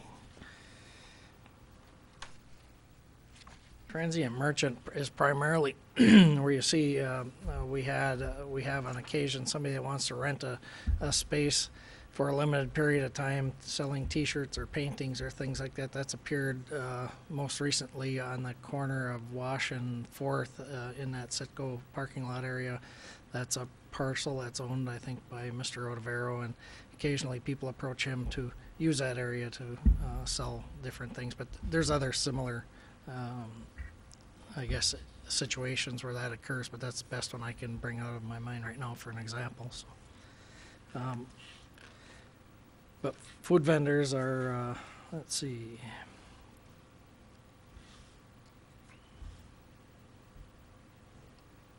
Under about 2/3 of the way down on the left-hand column under peddlers, solicitors, confectionaires, we have a variety of different ways we can license people in that arena, and that's kind of transient as well. It can be. It does not have to be somebody from the city that's actually doing that type of business, and that's why we license them. I think the theory behind all these different types of licenses that we issue is a protection to the community. You know, if somebody has a storefront, you know, we know who they are, and you know they're there year in, year out, and but in those kind of transient situations, I think, or unique areas that required some by state law, and that's why we have some of these license opportunities in the community. You know, it provides people that want to come in from outside of the area or even inside of the community to conduct a certain type of business, but we also have some controls over that. Commissioner Convenci? The other question I have is just for the liquor license fee. Is that an overall fee to get so many day permits, or is no? that? The liquor license fee primarily is when in the process for applying for a liquor license, a lot of times we'll have to have a public hearing here, and it's primarily for the publishing costs for somebody to request a liquor license here in our community. So we want to recover that cost. That's something we added, I think, last year, and I've been recommending for years, but finally we're moving ahead and doing that. But some of the changes in the state law now, there's a lesser, that comes in front of the commission a lot less than it did then. So, but it's an opportunity to recapture money that, you know, that benefits only one or two people, that rather than more of a community thing where we would just not consider recouping that cost. Thank you. Commissioner Ryan? Yeah, by what authority do we levy some of these fees? I mean, it seems like we've picked out a few businesses. You know, why don't we pick out a few more and decide that, hey, we ought to have a fee for whatever? A lot of these have been here traditionally for years, long before my time. But I think going back to what I stated a little bit earlier, a lot of the structure for permits and licenses in the city are kind of protective to the community, and you know, like you see in there carnivals, circuses, different kinds of things that are you know, where the community gets exposed to these things, taxi cabs and stuff like that, where we want to have some controls over them, I think is what the theory was behind developing a lot of these licenses and permits and establishing fees for those. And once we get into licensing, then we have, you know, other departments that sometimes get involved, like the police department has to inspect taxi cab vehicles, fire department has to inspect buildings like theaters and things like that. So there is a cost to the city, though we, you know, I'm not sure exactly why some of these were established. There are relative costs directly associated with implementing these licensing efforts. So. I see massage establishments and motels are on the list, for example. They're on there. Yeah. Well, I think motels, I mean, you know, if you go back to the old days, I mean, where you have a registry of people and all that, I think, again, it's the kind of thing where transient people are coming through the community and you have some control over, you know, I think the health department also gets involved with some of these things, but, you know, it's just, it's something that's been done for a long, long time, and, you know, I kind of get into the theory beyond what I think it is. I don't know exactly how they were established, but we're continuing them on. Still have the floor. Commissioner Nemi? Thank you, Your Honor. Dave, the farm produce vendor license, that's the vendors in at the market don't pay that, do they? They pay the market or the produce, the farmer's market? The farmers market, we have established, I think, 3 or 4 farmers markets, actually, areas in the community where people can establish. We have the one next to, up on Wash by Admiral. up by Pat's Bar there, where the Yeah. guy that has the corn or the food produce that he comes in from Wisconsin actually to sell. Does that. he pay the But we also- $27 fee then? Or? I don't recall off the top of my head what fee he pays. It's Okay. a higher one though. I'm pretty sure. What about the farmer's market at the Commons then? Commons, we issue one overall Permit? permit there, and then they manage it from there with their through the DDA and I believe in the Anything further, Commissioners? market manager there and things of that nature. Okay. I just got an email that the city manager's office got fresh coffee for anybody that wants to get up and get fresh coffee. I don't know what else they have in there, but I imagine the commissioners want to keep rolling along on this, or do they want to take a break, or what's your pleasure? Continue on? Okay. City manager? Thank you, Your Honor. I'd only offer a fair amount of what we have left is going to be pretty straightforward compared to some of the discussion we've had already. Well, let's take a break till 10:15.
Thank you, everyone. At this time, I'll turn the floor back over to the city manager, Bill Fida. Thank you, Your Honor. I don't believe there are any further questions for the clerk's budget, but we still have Dave at the table to represent elections, so I propose we proceed and have Dave take it over from there. Thank you. Yeah, versus last year when we had already talked about it being a presidential election cycle, this year is what's considered the off-year elections, and it's going to be a lot slower pace for us, but we still have to go through the motions of all the same things. So you won't see a whole lot of change in the budget. We save a little bit of money in personnel, a little bit of money in supplies, things of that nature, and we have to schedule for 2 elections. We may only have 1, but like last year we had 3. So, but on the other hand, we still always plan for what the optimal amount of elections that we could have. Of note, we did ask for an increase of 50 cents an hour for our election workers. That would put us pretty much on average with most of the rest of the people that hire election workers to conduct our elections. I think it's fair. It's in there and recommended. As far as fees go, we have very limited fees. We probably will not see any revenues in fees this year because it's mostly people that are running for a higher office that are looking for, what our statistics are on absent voters and things of that nature. Let's see. Really not a whole lot more to report in the elections. It's going to be, not nearly as colorful as last year. So we're gonna plod through and still do all the same things. It's just going to be without processing 70% of the voters. So it'll be probably more like 6 or 7%. But we still have all the same work to do. So all the publications, all the things we have to deal with as far as setting up for elections has to still occur. Did you say there was election, or the election workers, are they getting a raise? Yes, I mentioned we raised them from $8 to $8.50 an hour. That's what's recommended in this budget. And Okay, very that good. puts us right on par with most other communities then. I see that here. Because that's a lot of times, that's why I hear from a lot of the elderly people that do this work. They use this to buy Christmas gifts and stuff like that. So the day they get done, they call me next day. My check's not here yet. Yeah. I said, it's in the mail, I promise you. I've heard that. Yes, When I know. when I conduct the training sessions, I tell them to expect their checks by Easter, and that really gets them going. So. Okay, let's not pull their trigger. Commissioners, Commissioner Ryan? It's not a big issue, just point of curiosity. I see the printing and publishing is up for the coming year. Is there just something unusual going on, or? Let me take a look at that, Don. I didn't notice. It's not a consequential number, but Well, it's only up from the standpoint of a 15-month budget. It'll actually put the opportunity for 3 elections in that 15-month budget cycle. And I looked at that too, and I should have mentioned it. I apologize for that. Because that 3 months, that July, August, September leads us right up into the next election for November, and we do a lot of work in that time frame. A lot of notices are made during that time frame and things of that nature. So I should have noted that. Anything else?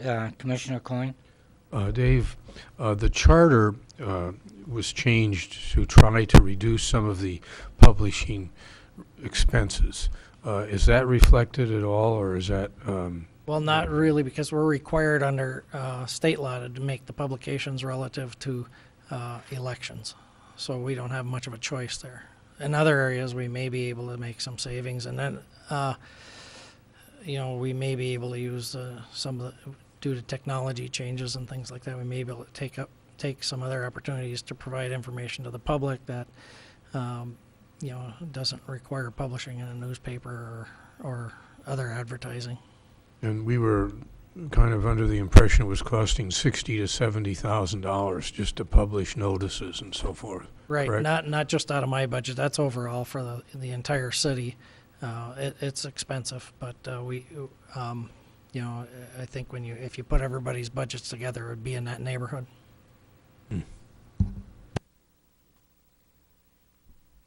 Any other commissioner at this time? Seeing none, city manager? I would only have one more comment, if I could.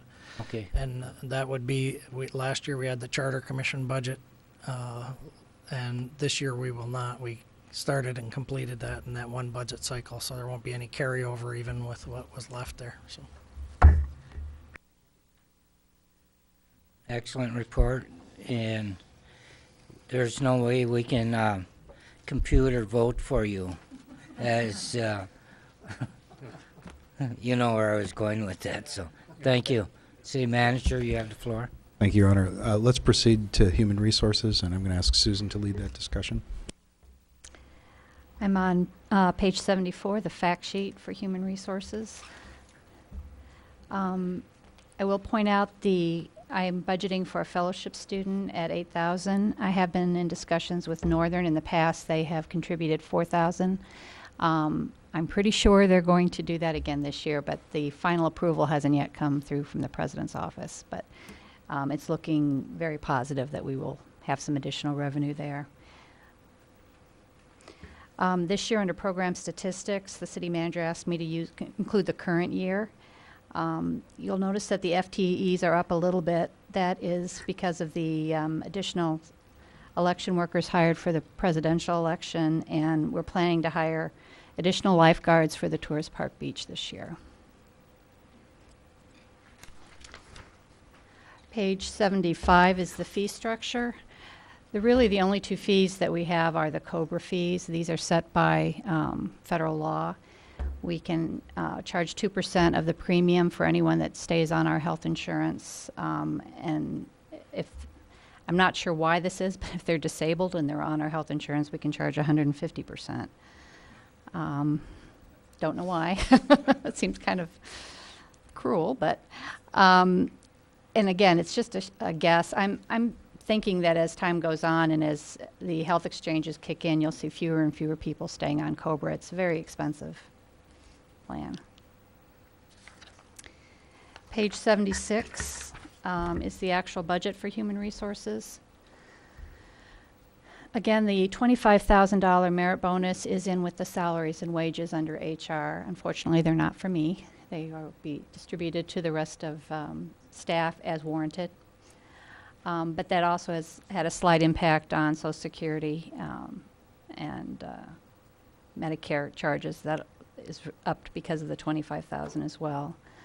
I'm one of the ones whose technical fee has gone up a little bit this year, so that's an increase. We do have, with our new health plan, once a year fee that $495 for the wrap portion of the plan that's been put in place. That's included. For NIMSA fees, the local training and managerial, it's $803. That is the city's fee for belonging to NIMSA. I pay that out of my budget. There's a very good possibility that when the board meets in May that they will be lowering this fee, but I did budget at what the fee is at this point. But it could be about 25% lower.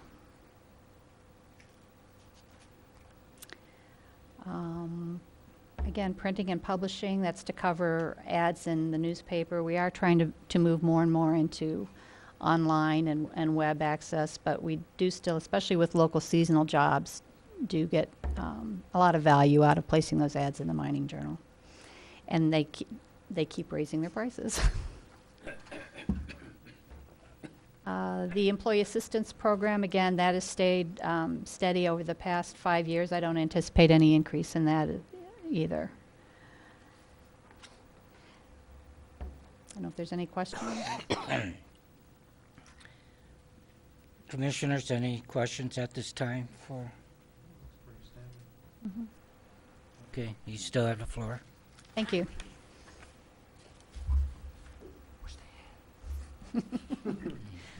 We'll next cover the PEG Fund and the Technology Services Fund with Dan Frederickson.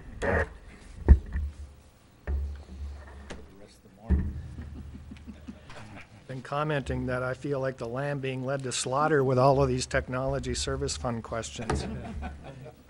But Your Honor, Commissioners, good morning. Morning. I'm here to present the budgets for the PEG Fund and the Technology Services Fund. And if you will, we could start on page 156, please, with the fact sheet. There's only one comment I wanted to make, and that has to do with the broadcast mix that we currently have with Channel 21. And as you know, Channel 21 is a PEG channel, part of a public education government channel. And so the PEG Fund and all of the revenues that we derive for this fund must be used to support Channel 21 broadcasting, programming, or development upgrades and so on. But it must be used for that purpose. And that's what we've been trying to do here. As far as the broadcast mix, the only comment I wanted to make was that in addition to what you see there, the remainder of the hours, since it is a 24/7 broadcast, is that we have slides of announcements, current events, information to the public relating to city activities, broadcasting several times, usually 3 to 4 times an hour. Plus we have services that we contract for, one called Total Info, that is used basically as a filler because we don't have enough local programming to fill in the rest. And so for a fee of about $650 per year, we get news, weather, sports, current information like that. And that's the only comment I wanted to make on the fact sheet. Anybody have any questions on that page? Commissioners, any questions? Commissioner Convenci? Well, maybe just a comment. It explains why we're on TV so much, I guess. City Manager? Thank you. We've had some comments on this from the commission in the past. There were some questions about why we're broadcasting music, why we're paying to rebroadcast information that's available from other sources. We've actually taken that to heart, and we've got an initiative underway, and we're hopeful to see expanded use of the PEG channel for local programming. What you heard from Dan is, in effect, we own our own television channel that's broadcasting 24/7. And so through the Art and Culture Department, we've had some discussions with local videographers who are already producing their own video content that's being posted on YouTube or posted on Vimeo. The technology upgrades that Dan's going to discuss here in a little bit will give us the opportunity to capture some of that and offer that potentially for broadcast through Channel 21. We've also had discussions with local history archives. And so, for example, Jack Dio, who I believe is well known to the commission as somebody who's collected a considerable amount of past movies, past stills, has said he would be willing to make available some of that type of historic content from Marquette for use on Channel 21.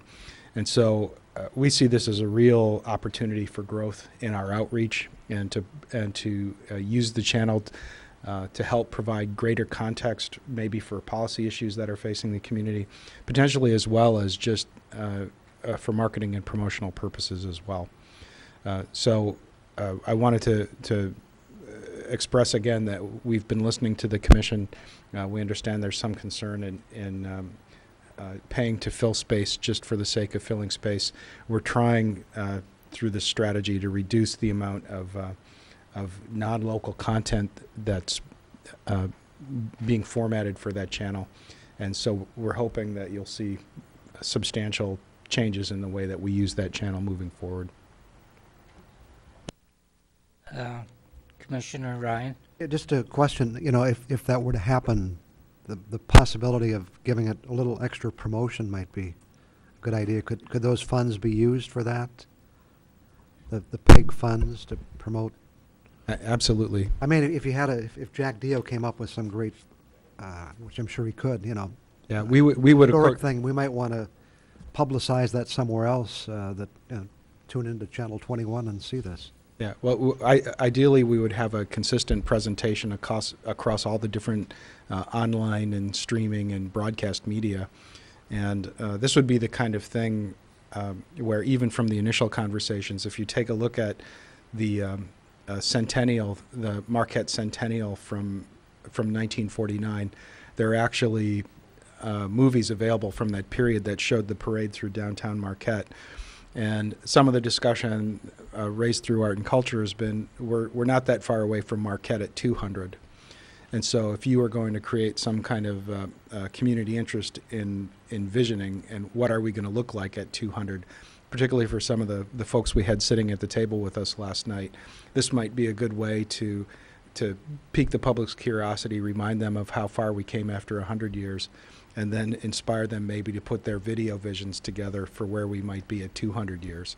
And so if we do that, it gives us the opportunity to link to policy issues, to link to people who might have other promotional opportunities.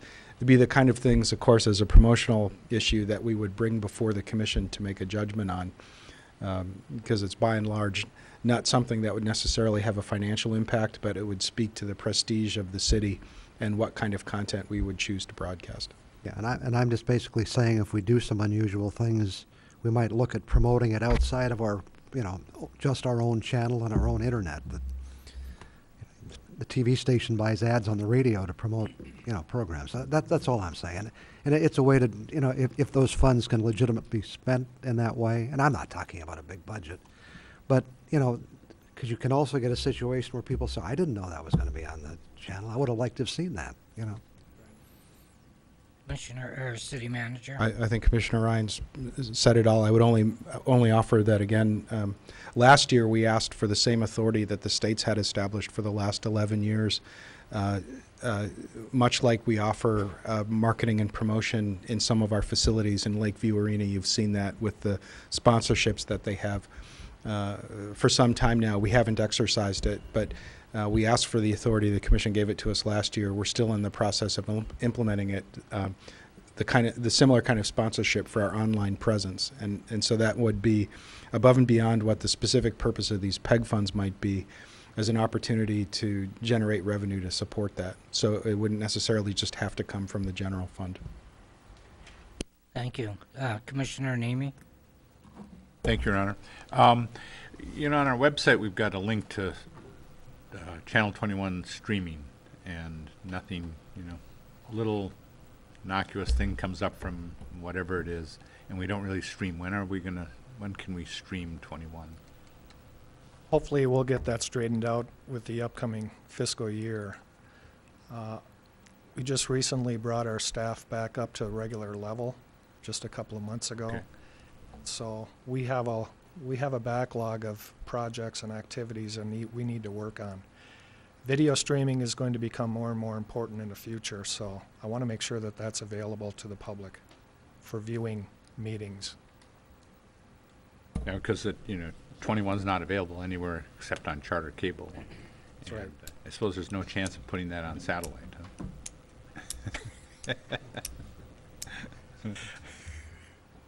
Any other commissioner at this time? Seeing none? Gary or Dan, you still got the floor? Okay, we'll move on to page 157, which is the actual budget for the PEG fund. And as you'll notice under the cable TV franchise, that's our primary revenue source for the PEG fund. Under expenditures for the remainder of this year, the year-end estimate lists an expenditure of $12,300. That's a combination of a couple of our purchases that we want to make by the end of the year. One has to do with the monitors that we want to buy for the commission chambers in preparation for the chamber upgrade to the video system. And the other has to do with getting a remote video camera system that we can take out and record meetings as commission meetings are held outside of the chambers. We have a lot of difficulty capturing the entire dialogue with one small home video camera when there's a large room of people in a discussion or in a meeting. So we're looking at a remote video camera system that we can take with us and will produce quality programming for rebroadcast on Channel 21. For the upcoming fiscal year, I presented to you during the capital budget process a request to purchase or to upgrade the commission chambers with a new video system, camera system, and video system for this room. And so that's why you're seeing the $14,630 listed under the capital outlay for equipment for the upcoming fiscal year. It's pretty straightforward. Are there any questions on this page? Commissioners? Seeing none? Then we'll move on to the Technology Services Fund.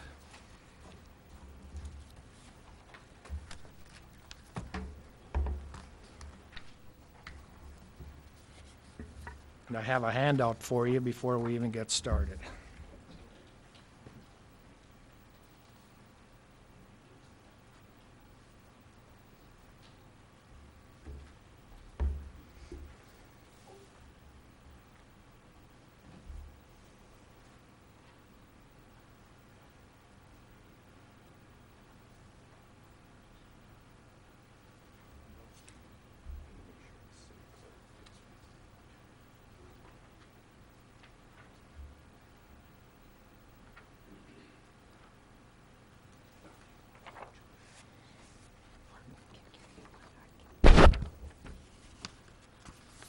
Just enough. The summary that I just passed out hopefully serves a couple of purposes. And there's a couple of points that I want to make here in the write-up. Number one, our budget for information technology continues to decline. That's the good news. For fiscal year 13-14, it's going down $54,000 compared to last year. And that's a result of the cost of technology going down, plus our being able to leverage leasing as much as possible for equipment, software, and contractual services compared to purchasing in the past and then having antiquated assets left over at the end of the period. So we're able to save a lot of money by using leasing and by purchasing goods and services now that are costing a lot less. And if you look at the bottom of the page, you can see that some of our projects, some of our equipment upgrades and so on, are costing us, or saving us, 50% compared to what we're paying right now currently. And so there's a lot of opportunity for savings here going forward. The other point I wanted to make about this was our Technology Services Fund, while it's going down, we're adding more technology to the city. So it's not increasing our budget because we're bringing on more technology. We're able to do more with the same amount of money. In the middle of the page, it talks about the Technology Services Fund breakdown that Bill discussed a little bit earlier. The per seat cost, the shared enterprise services cost, and the department-specific costs are the three categories of costs that make up the Technology Services Fund. I guess the most important one of the three here is the per seat cost, because everything derives or is based on the per seat cost. And that's basically the workstation or the PC, the computer that's staffed here at the city in a particular department, divided by the total number of devices in the city that are being used. And so a department's allocation, or a percentage of resources, computers, if you will, that are used relative to the total is what the percentage is based on when we calculate these costs. That's one of the reasons why you're seeing a difference now in how we're computing technology service costs. Bill mentioned another reason for it. There's even another one, and that is that as we go into July, we're going to be segmenting our water, wastewater plants off of the regular network and putting them on their own network, which will make it more secure for the wastewater and water plants. In doing so, the water and wastewater treatment plants no longer pay the fee, at least the high fee that they used to pay in the past. And so that amount is reallocated to the other departments. So there's a combination of reasons why you're seeing a change in the technology services costs as they're being allocated across departments. But it all is based on the number of workstations or number of seats that we have in a particular department in the city. Are there any questions before we move on with this? Commissioners? I think it's important for us to understand that because it seems like there's a question about this, not only from the commission, but from the department heads as well. Why is my cost going up so much? Commissioner Ryan? I just, I'll say what I said before. The bottom line is, what is the city paying for technology and what are we getting for it? And I think we're paying a reasonable price, and I think we're getting great service for it. The rest is just bookkeeping. How we charge this department or that department, it doesn't affect the total cost. I mean, so that's not a big concern to me. The real concern, and not concern, but the real interest is what we're getting for our buck, and we're getting a lot more for our buck than we used to, so that's good. Thank you. Commissioner Namey? Thank you, Your Honor.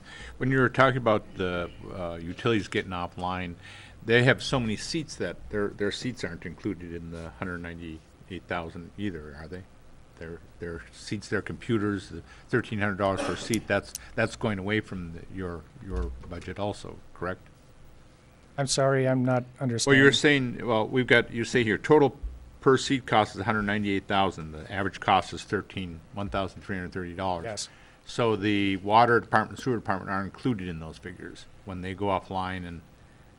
Only to the extent that the workstations that are being used at the water and wastewater treatment plants continue to be used on our existing network. For example, Okay. I believe there are 4 workstations at the wastewater treatment plant, 1 or 2 at the water plant that will continue to be on our regular network, if you will, Okay. for access to our finance system, for access to the internet, for email, things of that sort. Okay. Those workstations are not going on the secured network that we plan on putting in. Just their SCADA system is going to be Yes. secured and And separated. so they are charged only for those workstations that are going to continue to remain on our network. And that's why you're seeing a big reduction in that cost. City Manager? Thank you, Your Honor. I just wanted to say, I think Commissioner Ryan nailed it. To a certain extent, this is bookkeeping, but I don't want to lose that what Dan hasn't spoken to yet, but what the real value is in moving in this direction is we're getting better value out of our IT assets. What's embedded in all of these per seat costs, shared service costs, and the department-specific costs are our IT labor costs. And so we were able to, through leasing, not only get more favorable costs for the discrete components, but with that leasing comes the tier 1, tier 2 maintenance where somebody else has to step in and make sure the equipment's functioning like it is. Somebody else has to step in and answer all of the customer help calls and things like that. And so by taking that off of the IT department's plate, or at least taking a substantial portion of that off the IT department's plate, that's freed up the IT time to do all of these additional services and things that we've been able to keep doing, even though we're spending less overall on IT. And so this is a very clear picture of how we're actually continuing to get better productivity, better value out of those IT dollars, and the work that Dan and his staff are doing. Thank you. Commissioner Stonehouse? Yeah, Dan, just out of curiosity, no effect on the bottom line or the general efficiencies, but how do you allocate then items of technology that are department-specific? For example, heavy printers, CAD systems that the engineers may be using. Does that appear as a per-seat averaged across the city, or does that strictly fall within the purview of the department? If you look at the breakdown on that handout I gave you, the third part of that was department-specific costs. One example that I cited here was a a plotter that's used in the engineering department. We're leasing a plotter, for example, at a monthly rate for a certain term. And so that plotter is charged back to the engineering department only for that year at the total lease cost for the year. Because that department is the only department using that Right. device or Okay. hardware. Good, And thank it's you. the same with any other hardware or software that's being used by a specific department. It's that department only that's being charged. Thank you very much. And that's another change in what we try to do is try to zero in and target that particular technology that's being used by specific departments. Commissioner Nemi? In our budget, the commission budget, what is the big increase in department-specific cost? Is that Legistar or? There were a couple of charges, I believe. One was for internet service for the service or internet that you have at your homes. I don't cost the city anything for internet. And we'll be converting the others as well. Okay. Okay. We're kind of in a transition now where we're using basic internet service for some places and we're using WiMAX at others. Oh, okay. And we'd like to transition eventually to where we're using WiMAX at all your homes, because our cost to the city is zero. And so it's a great savings. The other cost that you may see, because we're also listing project costs here, is the cost that IT will be involved with in the commission chambers upgrade. Okay, makes sense. Thank you. Any other commissioner? You still have the floor, Dan. Okay. So on page 238, we can touch on the Technology Services Fund fact sheet. One comment I had was under the online auction, for 2012, we sold very few assets. The reason for that is I've been trying for a while to move to another auction site, an online auction site, because our current auction site charges us a 7.5% commission. So whatever we sell an asset for, you have to deduct 7.5% for the auction site to pay their bill. And I have another one in mind. I don't have the resources yet to devote to that one, but in the next 60 to 90 days, I hope to be moving all of our equipment, all of our assets to another auction site, and then we can start to save some money by passing the commission or the fee of bidding onto the bidder rather than the city. Moving on to page 239 is the IT. Dan? Yes. Commissioner Schneider? Before we move on to 239, I've got a question on 238, which is the website line items. Yes. Or I guess not line items, but we get a page per view and average time on site. And having run a few website organizations, I guess it would be really useful for me or for future commissioners, I believe, to get a breakdown of what services we're providing on the website, you know, what departments exist and who's using what. Because it's a good idea to get, you know, flow of overall traffic. But from my understanding, we're going through kind of an evaluation of our website, how it's being utilized. And I think that as a commission, at least at this point, it'd be a really good breakdown to see what our residents and potential future residents and neighbors are actually utilizing on the site. Specifically, if we have any services that are offered, like if people are going to the city clerk's office or the fire department or public works for specific information, you know, who's getting what kind of service through it rather than just a general how many people are coming in. Sure. That's it. Cool. Thank you. And we can certainly do that. We can do that right now, and one of my staff has some pretty cool tools that actually will show you where a mouse pointer is hovering on a particular web page. And so it gives you a feel for where that person is spending his time or determining or deciding where they want to go next.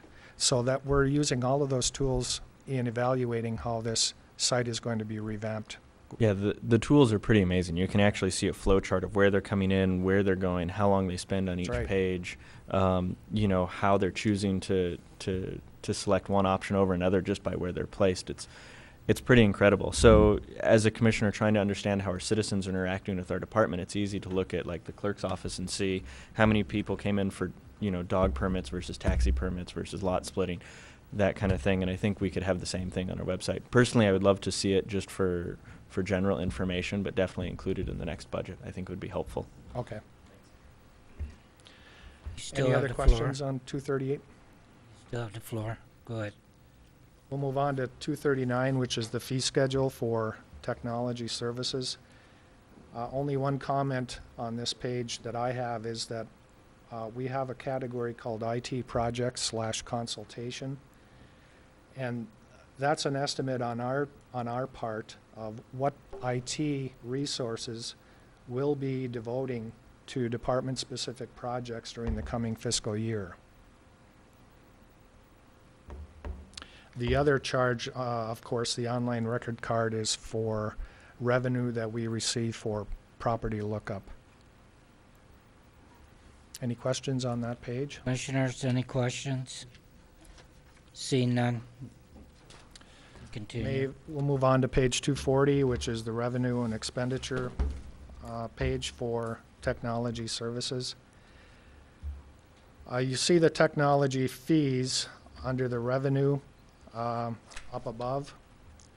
And again, it's reduced by $54,000 compared to last year. The other item under revenue has to do with reimbursements.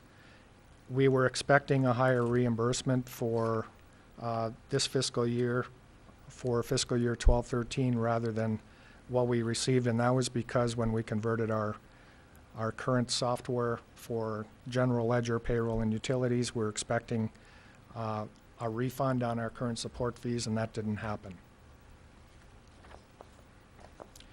Under expenditures, one item I wanted to mention has to do with communications.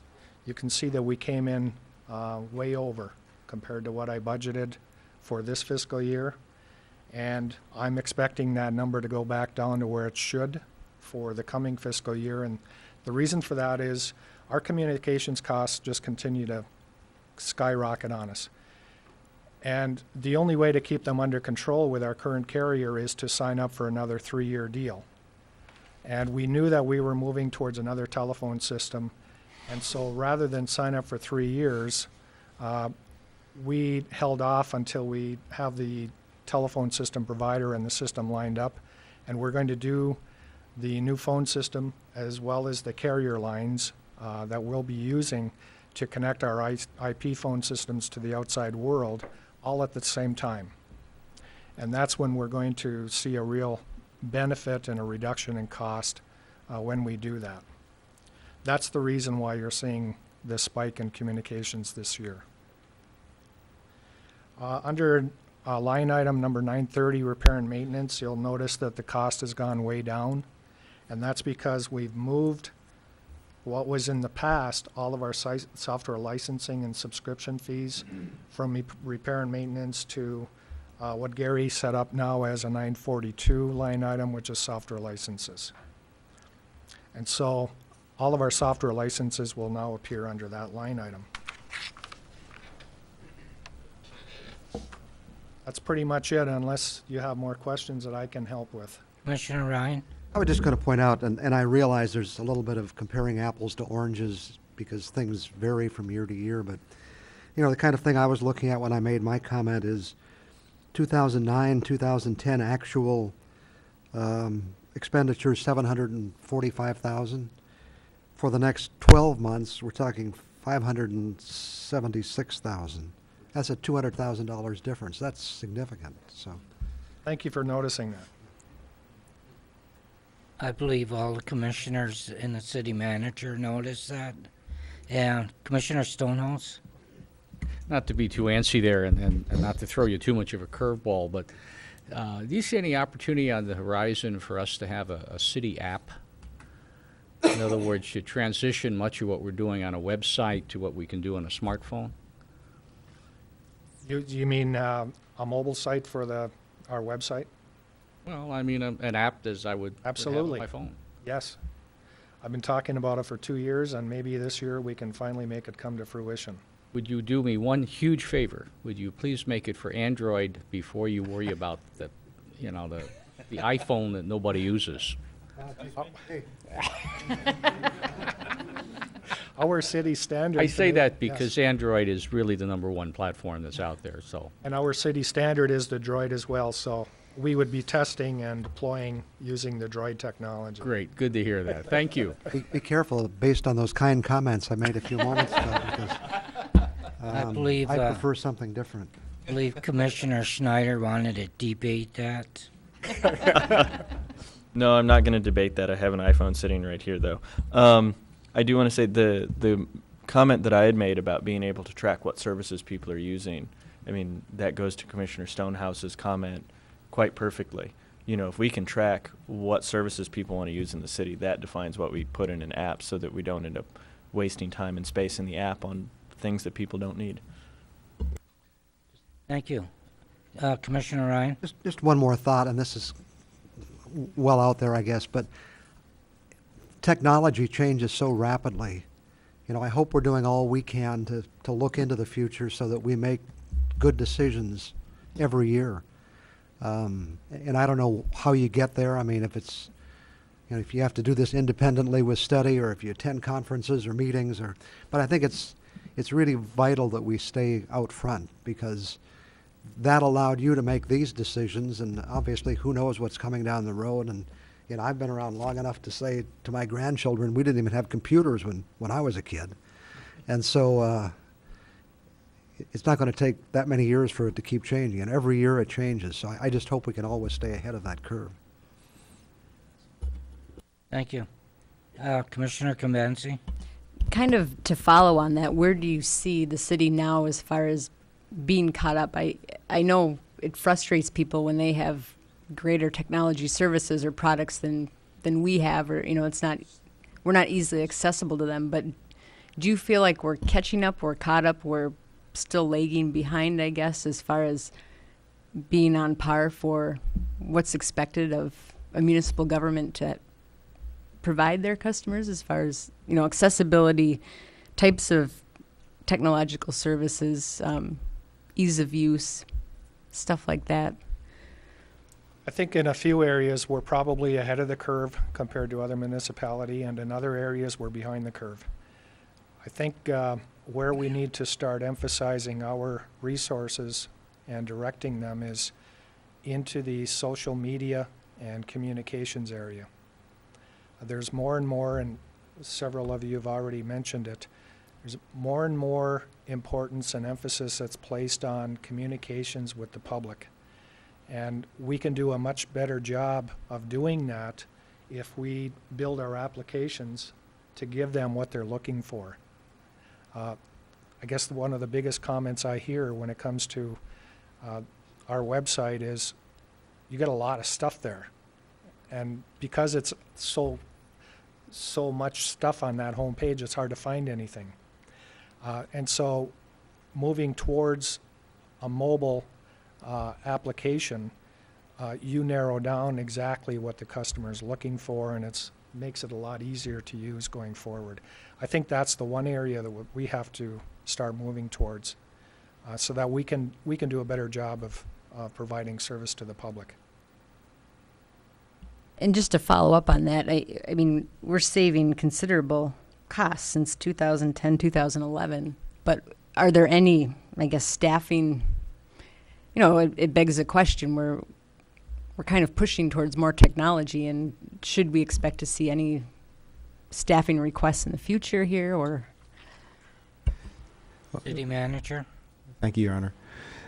Well, certainly, I mean, I'll have a chat with Dan about that. But, you know, the issue of whether we develop our own applications, whether we develop our own technology, or whether we have access to things that are going on in other municipalities or around the world, the challenge is going to be in the future less finding the technology and even finding the free technology. The challenge is going to be a lot more maintaining the content that you're pushing out, and the channels that people are asking for. And Commissioner Schneider lived through it a little bit, I recall, with commissioners last year, where everything that he wanted as a delivery mechanism, no one else used.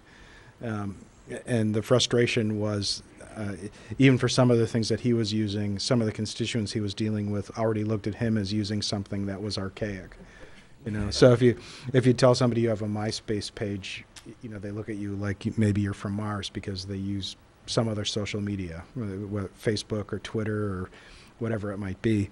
And that's just this year. Next year it'll be something completely different. And so investing too much in technology, or even really investing in applications that are built upon those specific technologies, that's, to Commissioner Ryan's point, that's something that you really have to work to stay ahead of all the time.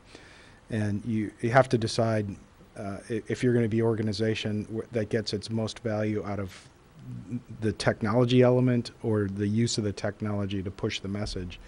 I think there's going to be some maintenance in the IT department to make sure that we have the right skills and we stay fresh and we can use the things that we have, and we've got enough foresight to know where the marketplace might be going. So when customers or tourists, whoever might come in, are looking for something, that we have the opportunity to respond, that we don't get caught out. But I think the far bigger challenge is going to be how we're using it. And just in my personal view, we haven't really even scratched the surface. We have a lot of the mechanisms in place, but for example, when you learn more about Legistar, when we have the more public rollout of Legistar, you're going to have the opportunity to maintain essentially an entire commissioner experience tailored around what your messages are and how you want to interact with your constituents. You don't do that today. And so the technology will be there, but the use of that technology will be something new. Or reconciling the streaming video with the Channel 21 programming, and then expanding the use of that towards a 24/7 capability. We're really just barely scratching the surface. As government evolves, a lot of things that constrain us with record management, with freedom of information, with Open Meeting Act, technology is far outdistanced what's capable compared with the statute. And so we'll no doubt see changes in the law that permit for virtual town hall meetings that we can conduct with greater frequency, or we'll find a way to do interactive messaging with constituents and being able to share that in a way that we can't share that now, and still maintain transparency for anybody who might not be party to that, but who might be impacted to that. And so a lot of the things that we're doing, to the question of how far out are we, how far back are we, we're probably out in front on a lot of these things, but we're not so far out in front that we're putting the positive aspects of using that technology in jeopardy, or we're not so far out that we're disenfranchising people who might choose not to use that technology. So there are a few things moving forward with IT in particular that through the process that Dan's been describing, we're really trying to, we're grappling with broader issues, in particular with how we're using the technology to reach out and support the community. And so what you're really seeing is a transition from a couple of years ago where most of the IT time was spent changing toner cartridges or swapping out hard disks or making sure that the cooling systems on the server were being rebooted when there was an electrical storm or something like that. You're seeing far less of that kind of time being spent on IT and a lot more time like what you're hearing here with what other applications are available that meet this need. How can we roll out this new capability to really enhance getting information and engagement with the community, but not in a way where if you are afraid of the technology or if it's not something that you want to use, that you can't otherwise get the information or participate. So I think you're going to see that kind of trend moving forward. And whether Dan needs another IT person or not really depends on at that point what kind of things the community is going to be looking for. If they want to use some kind of new technology that we have no experience with, we'll have to make a judgment call to see if we think that's going to be long-term sustaining requirement or if we're just going to have to go out and buy it. Commissioner Namey? This is just a quick question. I'm not sure if Dan or perhaps this Diane, but you know, I have my water bill automatically deducted from my account. Why can't I have my tax bill automatically deducted from my account?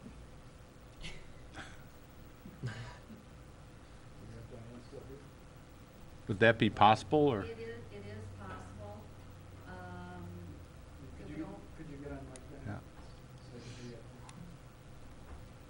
Yeah.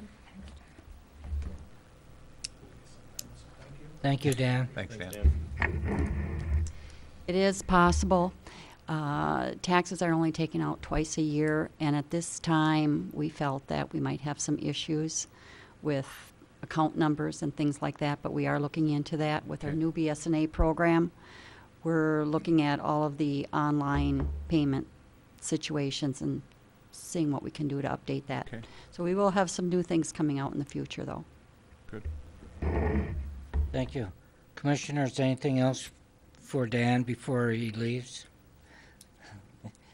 Thank you very much, Dan. Great. City Manager? Thank you, Your Honor. Moving right along, we'll go to Marquette Police Department, and I'll ask Mike Angeli to come up and lead the discussion.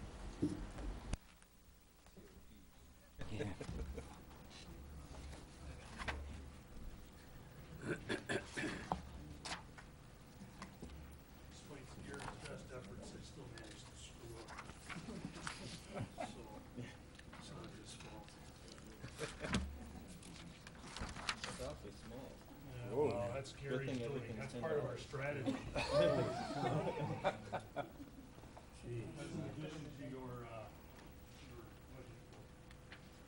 This isn't in the budget book, so we can't bring it up on the screen and expand it.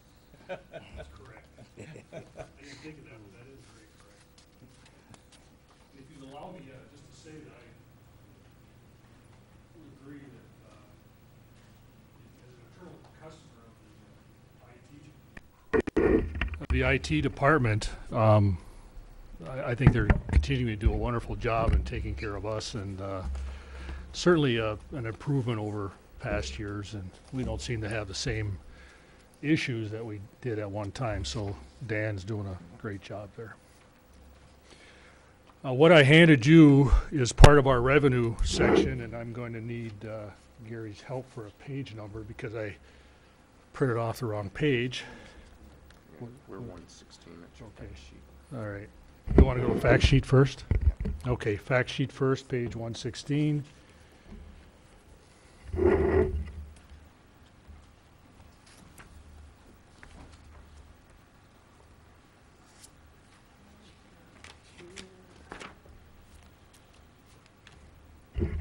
Our manpower level is consistent with last year's budget for next year.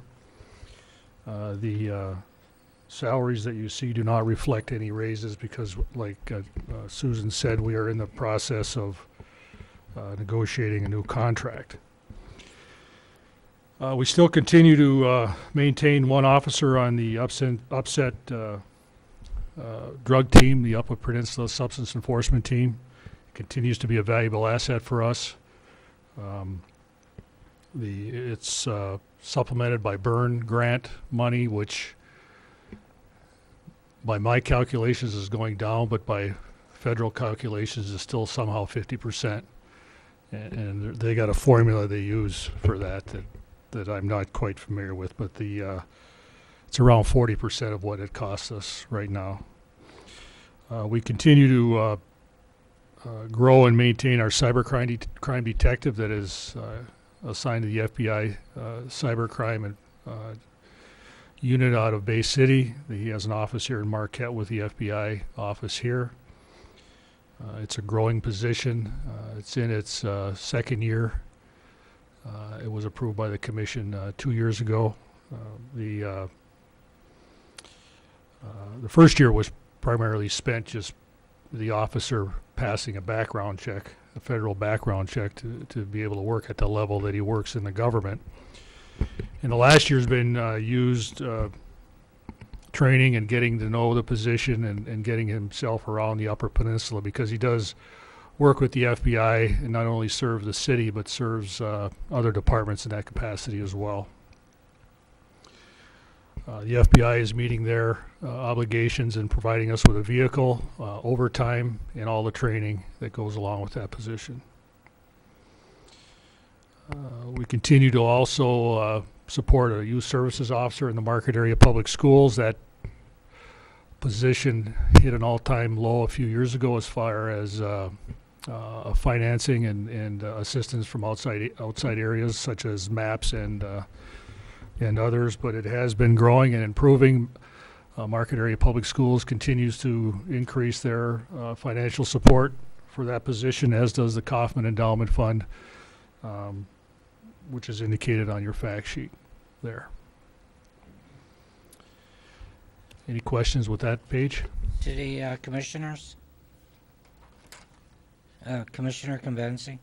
I'd just like to make a note that having the school police officer, I mean, I see him at my building. When I jump in my car and go to the high school or central office, I see him over there. And I've heard a lot of people say that it's nice to know that their kids go to school. They see that officer there. They know there's someone kind of looking out for these kids and watching them. And I know you do publish a report Correct. that kind of lists problems or what's happened. And I think there's been remarkable success as far as having that officer in the schools. So I'm pleased the schools have offered to step up and pay more money for that, as well as the private funds. So It's been very helpful, and it's been a little bit of a struggle, but it's been improving, and we've been doing a lot better. And not to give any details, but since the last mass shooting that involved a school in this country, we've added some other features to that service as well that includes other officers. So the chances are you're not seeing the same officer every time when you see an officer. So even though we have one assigned, there's several that actually become involved at different times. So, Commissioner Ryan? I'd just like to say I strongly support that too, and I'm really pleased that you initiated that. And without going into a lot of detail, I think it's really important, and I think it sends a strong message to our community. And I think having an officer in the school, you can pick up a lot of information that... yeah. It's a two-way street. It Yep. certainly is. And, I don't think anybody, including the police chief, wants to go through what some communities have gone through. So any opportunity we have as a preventative method, I mean, we'll try it and we'll take it. And, we've had continued support also from the manager and the city continue doing that too. So, yep. Seeing nothing, you still have the floor. Thank you. Okay, now we go to revenues. All right. Page 118. And I can't read yours. It's too small. I think that's the Frank Verido effect, trying to use less paper. I'm not sure. Is that what it is? Yeah. If you ever walked into Gary's office when he's working, he's got his glasses on, but as soon as he wants to see something small, he takes them off. That's why my glasses aren't on yet. So it's totally backwards for the rest of us. But the revenue page, a few points I'd like to note for you. There's not a lot of changes. The item I passed out was a late addition to our budget, which has to do with parking enforcement fines. Through a discussion with the city treasurer and the DDA, we decided to approach the commission with the option of increasing the fines on our parking downtown. And the reason for that is because we're going through a process now that involves the DDA in their parking assessment, their parking studies. We've also are purchasing a new parking enforcement system, a digital system that if we're going to program it, now's the time to program it, and if we're going to make changes, now's the time to make changes. So what we're proposing is that we eliminate the integrated or the gradual fee increase when people do not pay, and just create one fee that is basically double the previous fee, or parking fine of $10 to $20. The higher fines, the night parking, the handicap, and those kind of things all stay the same. It's just those fines such as over 2 hours, restricted parking, restricted areas, blocking driveways and things like that that are of a general nature that we've opted for the increase. We found that the incremental increases were not that effective. People would generally just, if they were over the 15 or 14 day wait or limit, they would put the original fine in the envelope and just send it in, and then it'll be up to us administratively to try to collect that extra $5. And it just became too expensive and too much of a burden to do that, so it wasn't cost effective. So everybody thinks that's the way to go. Are any comments on the parking? Commissioners, Commissioner Schneider? One comment on the parking, looking at number 27. Again, just a fee that kind of baffles me, which is depositing a coin in a parking meter that was meant for the parking meter next to you.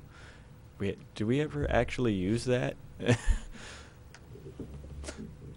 No. Okay. It's just when I see things that are on the books that really have no realized need to be there, it's like, what can we do to possibly? No, I mean, I can't remember ever having to do that, and I'm a little baffled by the whole thing. Right.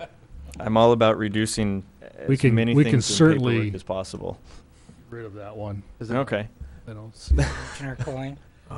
Mike, by doubling it, I'm having trouble on this Sure. microscopic page here. I don't understand the revenues you're going to. Okay, that's a good. Double the revenues? No, that's a by good that question. point? The revenues that we have on here didn't quite catch up with when we made the changes. This was something we did at the last minute. So the revenues are pretty much based on the old fee, the $10 fee. So I wouldn't. The 90,000 is what we would predict as revenue from this as under the old system, under the old fees. I think it's safe to say that under the new fees, the revenue will be higher. I wouldn't say it would be double, because I think once you raise the fines, the parking infractions will tend to go down a little bit. So I think there would be maybe a 50% increase in revenue than what's indicated here. And you said the DDA is okay with this? Yes. I discussed it with Mana before I even went forward. Commissioner Ryan? Yeah, I guess I followed would by have. Commissioner Stonehouse? I would have raised that question on the parking ticket going from $5 to $10. I mean, I don't know if that sends a kind of a negative message about coming to downtown. That would be the. Well, it is a thought. I don't know. I just throw it out there. The other thing is, are these set by ordinance or? Just by our action here, by the commission agenda or budget approval. Because there's also one about parking in front of a theater, that. Yeah, that's actually a state law that you cannot even put parking spaces in front of a theater because of the theory that if there's a fire or a need to mass exit the place, they have to have that space. So,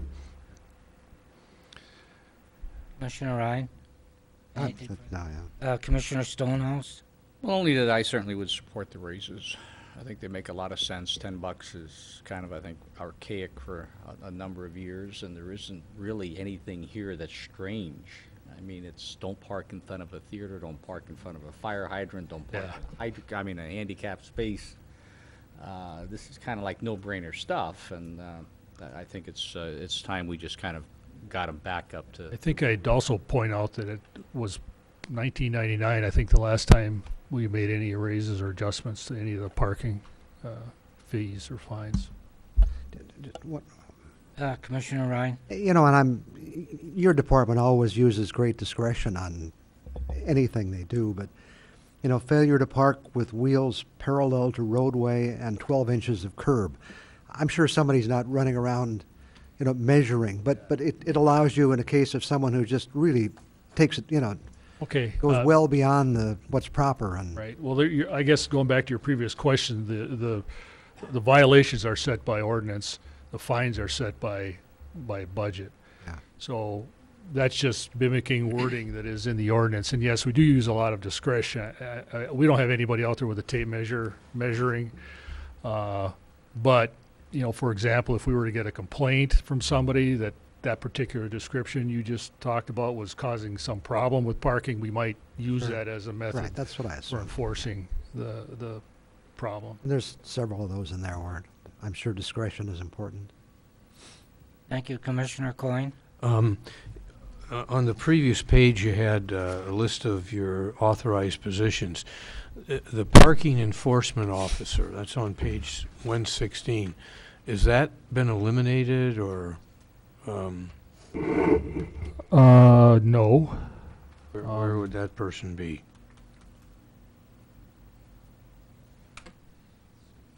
That's a good question. Parking meter. Am I missing it? Do you have it?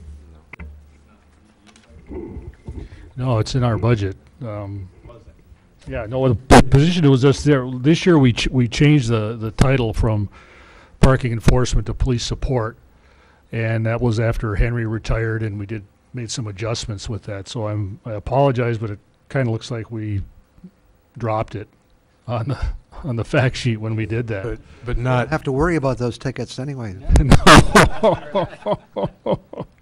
well. I wanted to ask that because It's still here, yes. We still have it.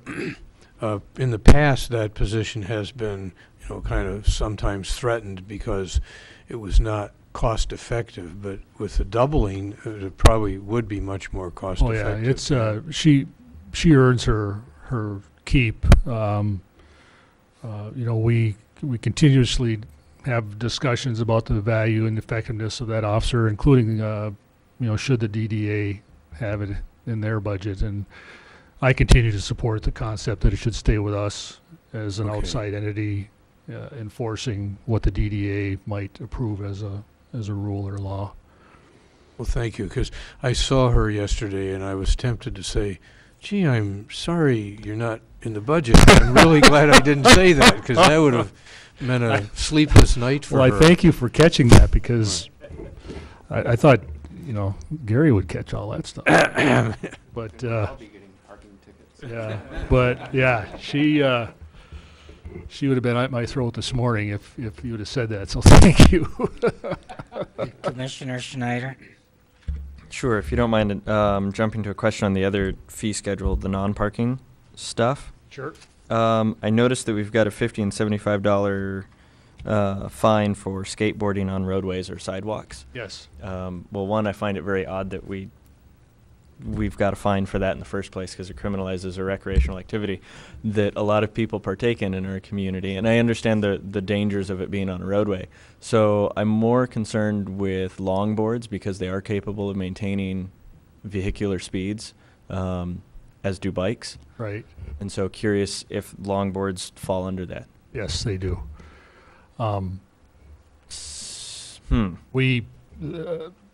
There's a state law that applies to that. There's city ordinance that applies, and basically it's a law that says that you cannot use roller skates, skateboards, and different things on certain streets in Marquette. And we have enforced it in the past, but it's not something that is glaring. And the only real scenarios I think of are when somebody starts at the top of 3rd Street Hill and shoots down through town, which tends to happen. 9 times out of 10, the officer will stop and talk to the person and say, you know, knock it off or whatever. And then sometimes they confiscate the board and say, come on and get it, you know, and don't write a ticket. And then it's usually the 2nd or 3rd contact where they get the tickets. It's not always the first, but. Thanks for the clarification. Any other commissioner at this time? Commissioner Stonehouse? Mike, I see no helmet on moped. Isn't that superseded now by state law? No, the state law still requires people under 19 to wear a helmet on a moped. The motorcycle laws, helmet laws have been eliminated for, I believe it's 21 and older, I think. Any other commissioner at this time? You still have the floor, our CP. Thank you. Am I still on the revenue? Okay. I guess I don't have anything else to add to that revenue. Okay, 119 is expenses.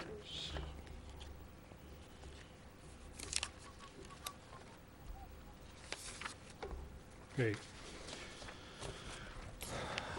Everything is somewhat the same on the expense page. A couple of things I'd like to point out. One is 101-301-801 is the professional and contractual.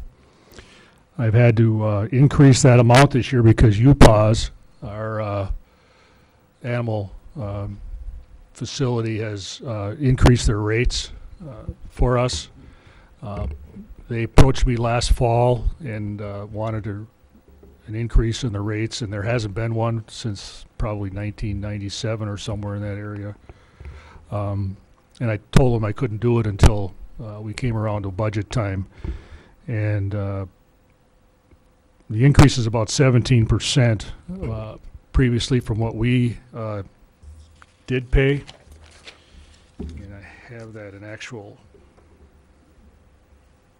It was all organized here till.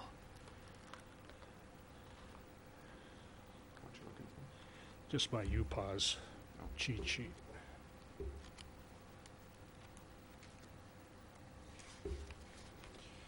Anyway, it's about $2.50 per animal is what it comes out to be. And there's a slight increase for euthanasia and things like that.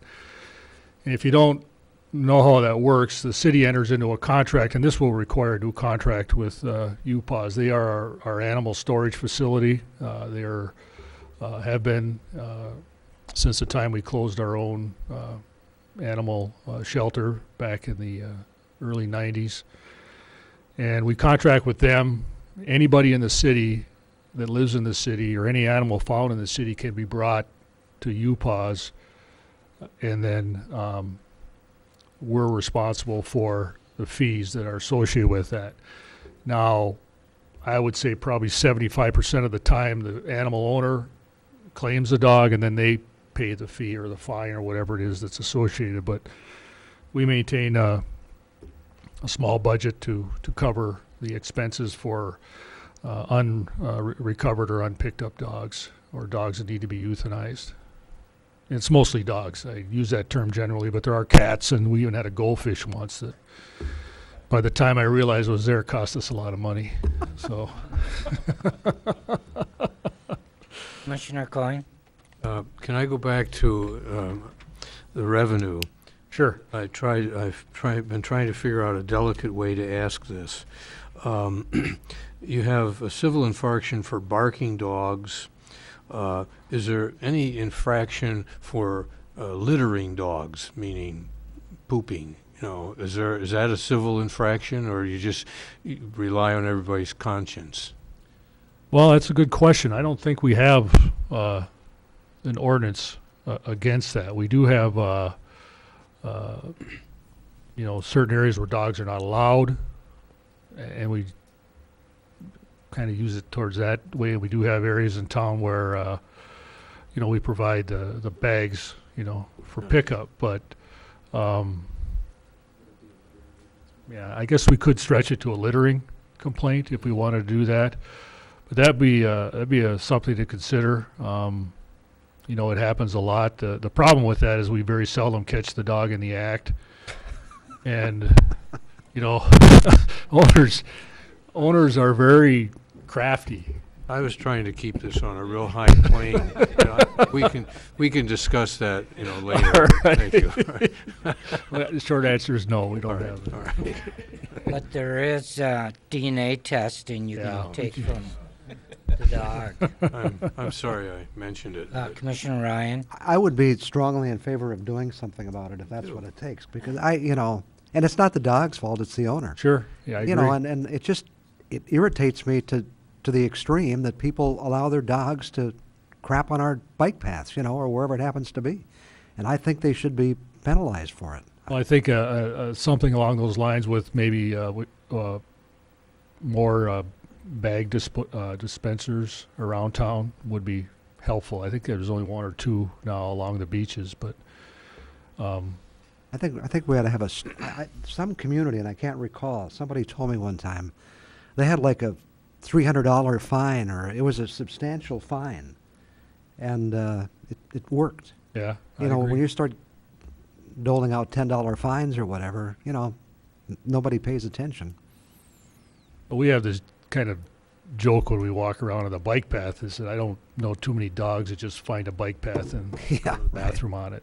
You know, I mean, if I were a dog, I'd go in the woods. It's or not something. the dog; it's the owner. Yeah, That's what I've said. City manager. Thank you, Your Honor. Only to offer that we're anticipating at some point coming back before the City Commission to propose some changes to how we manage animals like dogs here in our community. Even this issue, keeping it on the highest ground, can be challenging because without that forensic ability, if you get a neighbor complaining about a dog coming across a property line and taking care of business, and the property owner has a dog, if the property owner's dog did it, it would be a zoning violation for not keeping your property in good repair, for leaving that kind of litter around or something. If it's the other party, then it would be a police response because it's potentially some kind of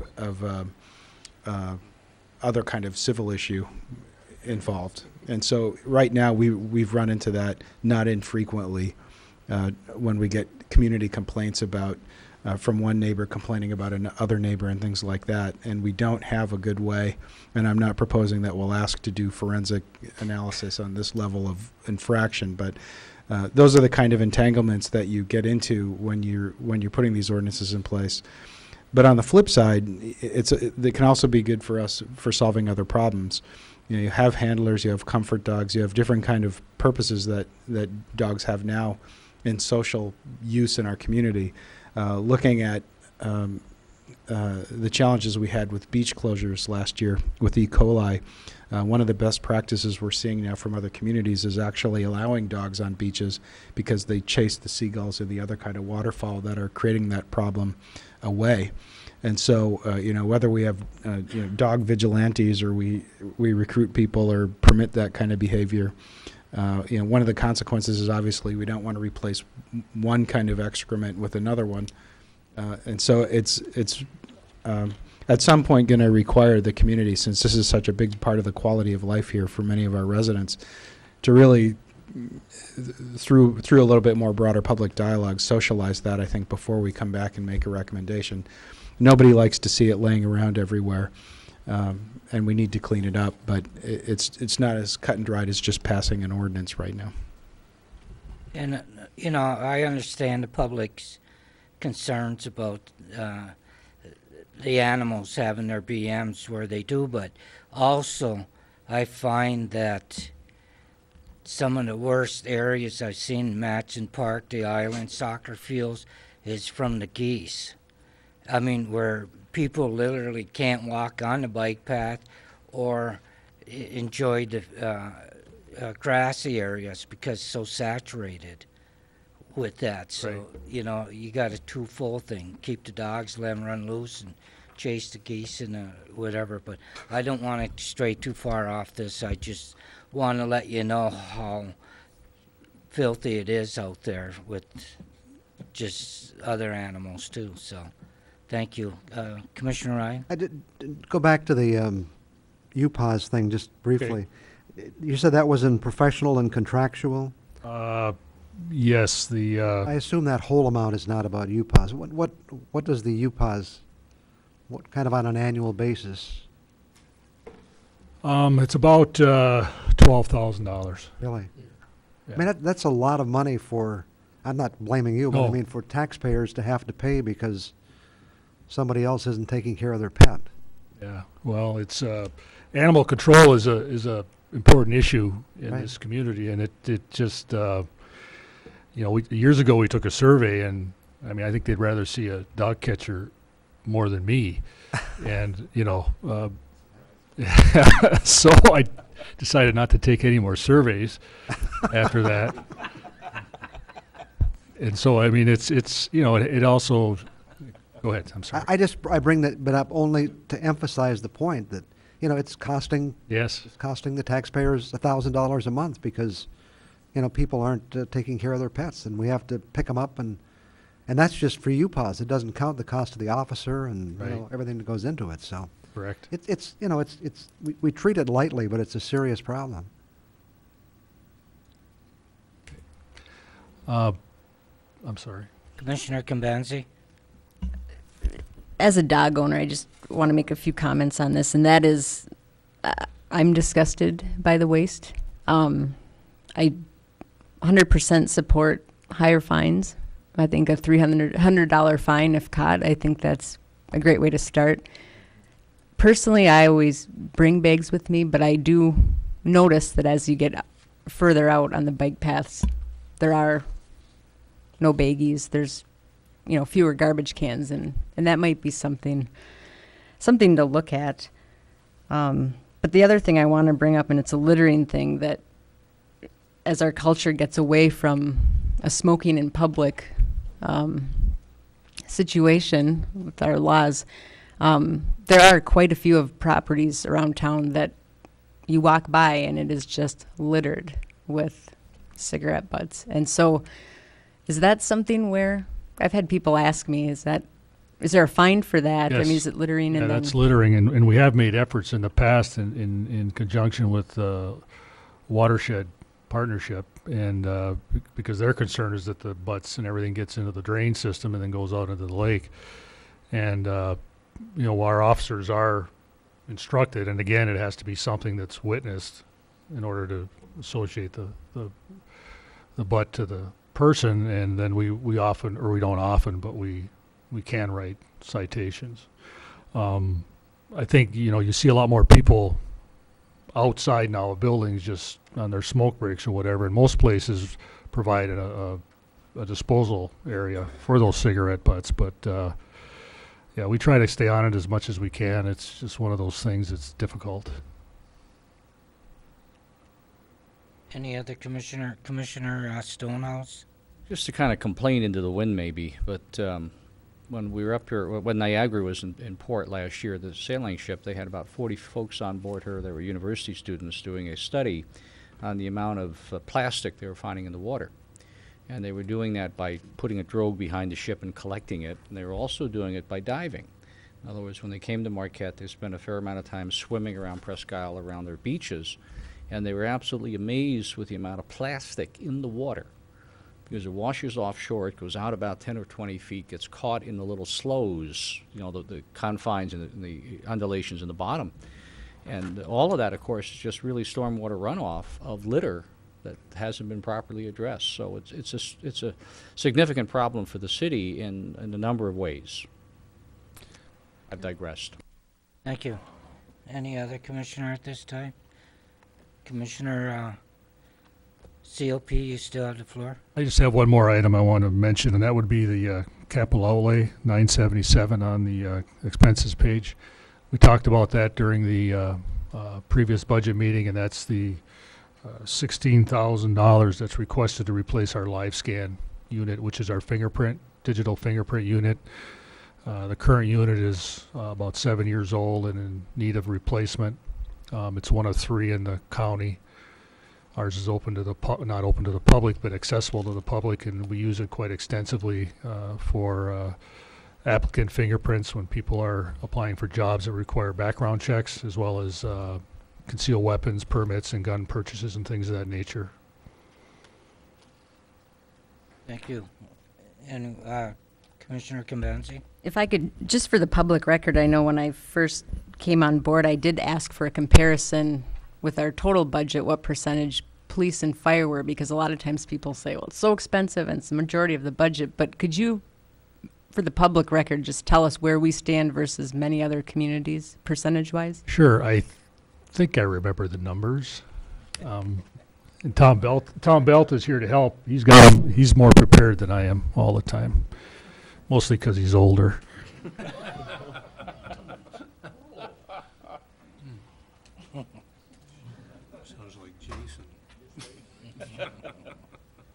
he gets a lot of rest during the day, too. Thank you, Tom. As Commissioner Kimbenzi mentioned earlier on, she requested a comparison with other similar communities as to the percentage of the general fund that public safety might use up. And Tom and I spent some time doing some comparisons, and we did the city of Escanaba. Well, I don't want to be dramatic here, but Marquette's is 38.8% of the general fund balance. Public safety, Escanaba's 53.6, Iron Mountain's 47.2, Menominey's 54.9 of their total general fund. Mount Pleasant 55.4, Sault Ste. Marie 55.8, and Traverse City 43.5. So overall, the public safety expenditure in Marquette's quite a bit lower than, I guess, what we would consider comparable communities. Is that due to the higher crimes in other communities? I don't know. I think I'm assuming that a lot of most of these communities, I think, actually have smaller agencies than we have. I know for a fact that of all of these cities, we have the largest police department, manpower-wise, so I can only assume it's salaries and benefits, which probably indicates you're not paying us enough. We just have many other budgets. Okay. That's where I was going next with that. Okay. You still have the floor. I'm all set, unless you have any questions. Anything else, commissioners? Okay, right, we got to move through two more funds, right. Page 159 is our drug forfeiture, and that is the, yeah, well, could be. That's the, an account that we have separate from the general fund and general budget of the city that is accumulated through forfeitures that the police department is involved in, usually through drug forfeitures. Could involve the recovery of cash, vehicles, any kind of property. As a general rule, we probably have an influx and outflux of about $10,000 annually to that account. It varies from year to year depending on the amount of drug activity and the things we're involved in.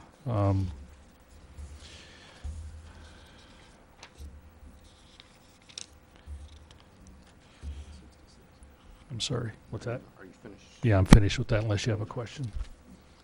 Commissioners, any questions? No. Okay, you still have. Okay, page 166 is our criminal justice training. That is the money that we received, that we refer to it as 302 funds. That's from the state of Michigan. We receive $7,500 annually as a result of traffic fines, and it's based on or distributed based on a formula that the state creates on population and things of that nature. And we're required to match that with the same amount of money, $7,500 in our budget, in order to receive that $7,500 from the state. It doesn't mean we have to spend our $7,500. It just means we have to commit that amount. I generally don't spend that entire $7,500, but I will eventually get into that amount depending on the amount of training. It all goes towards training for the police department. And it only goes towards training that is approved for these expenses. Commissioners, any questions for CLP? Commissioner Ryan? Not a question, just not on this, but on the whole subject. I've said it many times before, but I'm just constantly impressed by our public safety. There are movements in the state to tell us how we can do it better, and I think we've figured out how to do it better, and I don't think we need their help. And that applies to the fire department aspect as well. And I'm just always impressed by the professionalism and the good sense, I think that the people bring to the job, and I think we're blessed in Marquette to have these services available for our citizens. And I would hold them up to people anywhere around here and far beyond. So. Well, thank you, Commissioner. And I would tend to agree that, and Tom, I think, will agree with me that you know, when we have an opening and we are hiring, I mean, we get the pick of the crop. I mean, the best of the available from around to come out of our academies all want to work for us first. And we often refer to the outlying communities as the farm team because they hire them, train them, and then we hire them later on. So, yeah, thank you. You are on live TV. Any other commissioner at this time? Any other commissioner? Just before we let him go, I do want to, again, commend your department on the theft of that wallet from that one establishment about a month ago. Oh, yeah, thank you. And your people put it on Facebook. You had 600 hits with 600 to start off with. It's my story. And 600 to start off with, but it did top off at 6,000. But, yeah, there's no place for the bad guys to hide when you put their pictures on.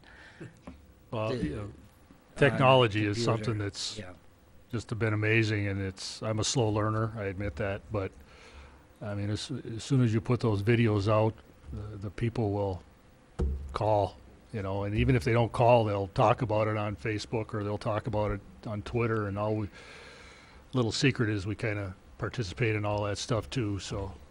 But that was very productive, so. So great, thank you. Just let you know, everybody, my fellow commissioners were pretty happy to see something solved that quick. So with that, I believe we don't have nothing else for you. Great. City Manager? Thank you, Your Honor. Thank you, Mike. We're going to go ahead and move for our last presentation this morning to the fire department. So I'm going to ask Tom Belt to come up and lead that discussion. Seat all warmed up for you, Tom. Commissioner Schneider?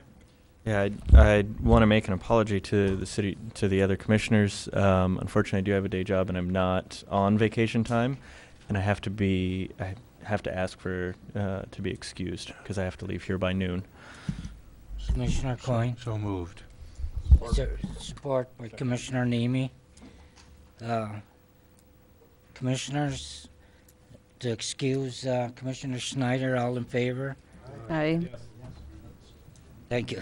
Opposed? Motion passes 7-0. You're excused. Yes, I'm excused, but I do want to slip in to Chief Belt. I appreciate all the work that you do, and I apologize for skipping out on your presentation. Thank you.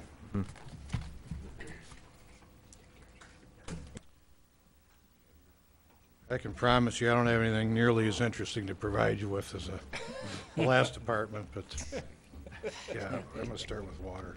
I'd like to start with waterfront. It's going to be on page 128, 127.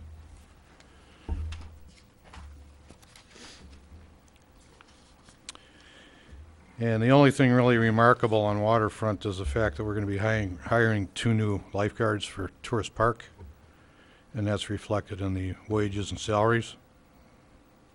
And corresponding raise in operating supplies for some various items that are needed down at the Tourist Park area there also. We had 18 lifeguards last year, 16 lifeguards last year, and we'll have 18. Possibly a couple of reserves if we can get them too. One of the problems with the lifeguards in waterfront program is that about the middle of August, about the 14th, the exodus starts occurring. So it's nice to have the high school kids that we can plug in there. And the more the merrier. The cost is still the same. We just spread the hours out a little bit more. So that's always somewhat challenging from the personnel aspect. One of the things that we did try this year, and I think is going to work out, is we're actually training our own lifeguards. So we put notices out to all the high schools in the county, and we conducted 2 training classes to certify high school kids as waterfront lifeguards, and a total of 23. So we're kind of creating a little feeder program. And excuse me, just recently we had 4 of our firefighters become certified instructors too, so we won't be depending on an outside agency to perform that training.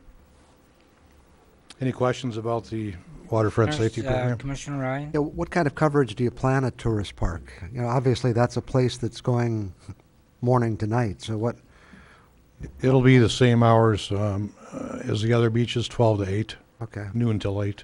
Okay. And then in that small beach area there. Any other commissioner? You have the floor, Chief. Okay, thank you.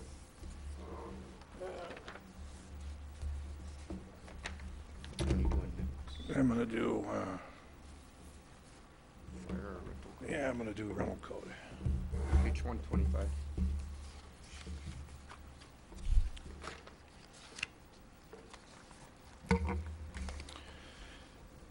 The Department of Rental Code, and again, this is, for a bang for your buck perspective, the amount that we spend here, and it's gone down considerably because we're not getting charged out of technology and service fund fee now, so we're down to $21,600.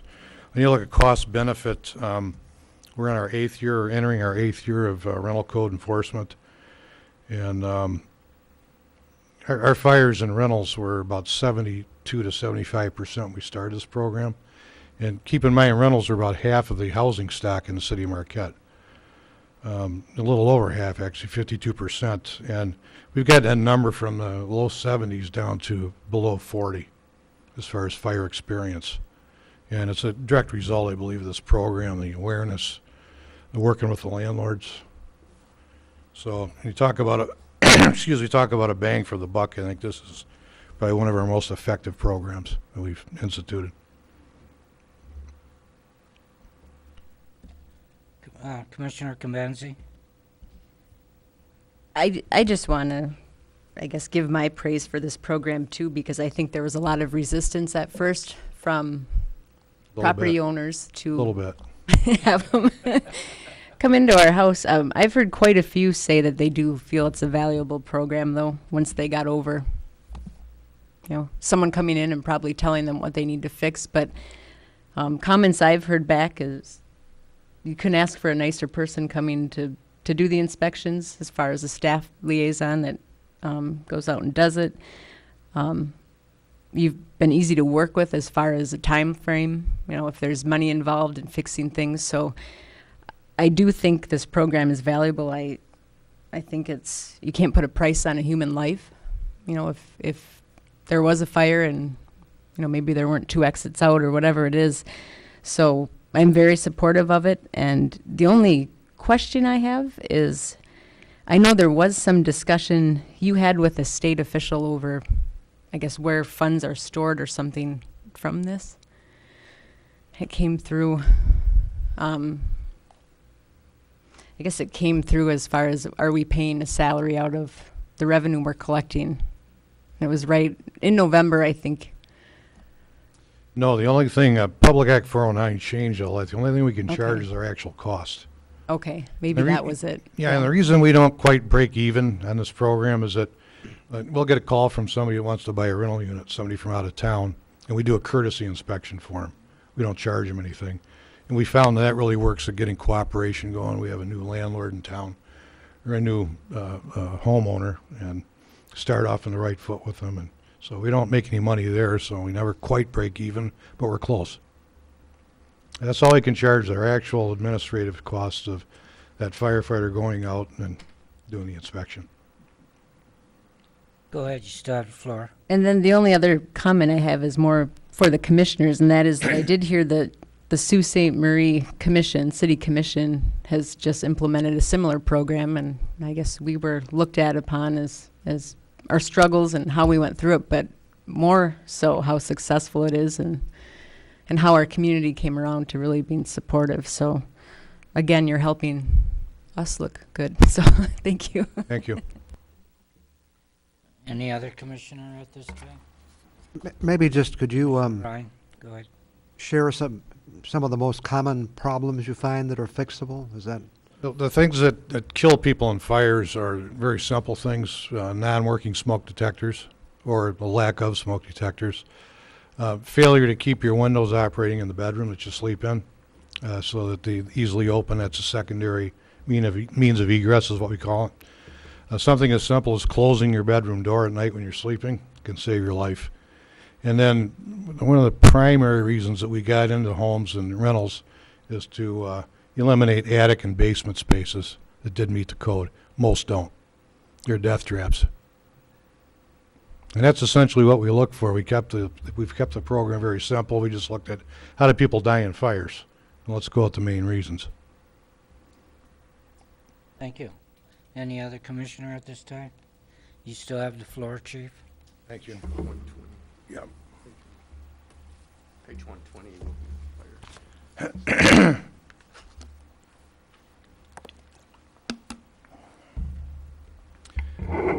On page 120 for the fire department, just to go over and reiterate, if you look at our fire protection dollars that we receive from the state, you go all the way back to 2009-10. That's the 575 on the departmental fact sheet. It says 217,000 there. If we go back about 5, 6, 7 more years, that number is actually in the $350,000 to $400,000. That's really shrunk over the years. That's the protection we provide for the prison, for state buildings, and for the university. And you can see now we conservatively estimated at $147,000. Gary and I are conservative there. It was actually 162 last year, but it's difficult predicting that number from the state. It does fluctuate some. It used to be that we received the money just from the liquor commission. That was leftover money. Now it's a combination of liquor commission and the bad driver fund. So we actually get 2 checks over the course of the year. That's been shrinking every year, and while we hear guarantees every year that's not going to shrink anymore, we wait with bated breath like the fisherman does.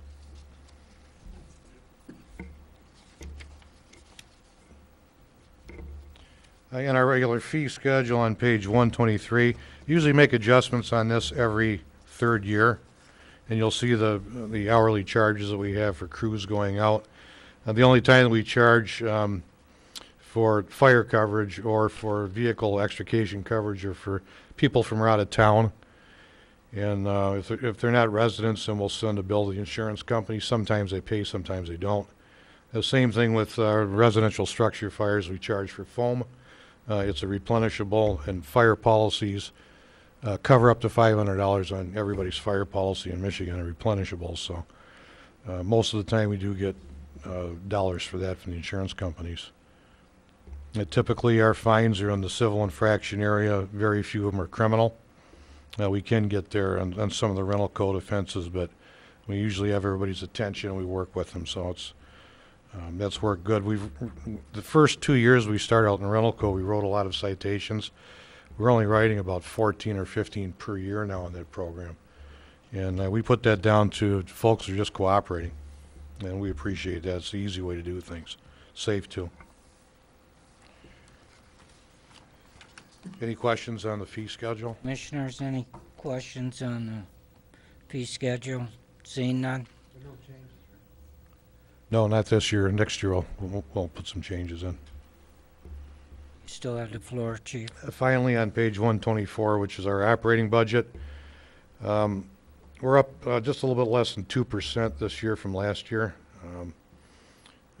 The pension liabilities costs just keep going up, and that's pretty significant as far as the increase.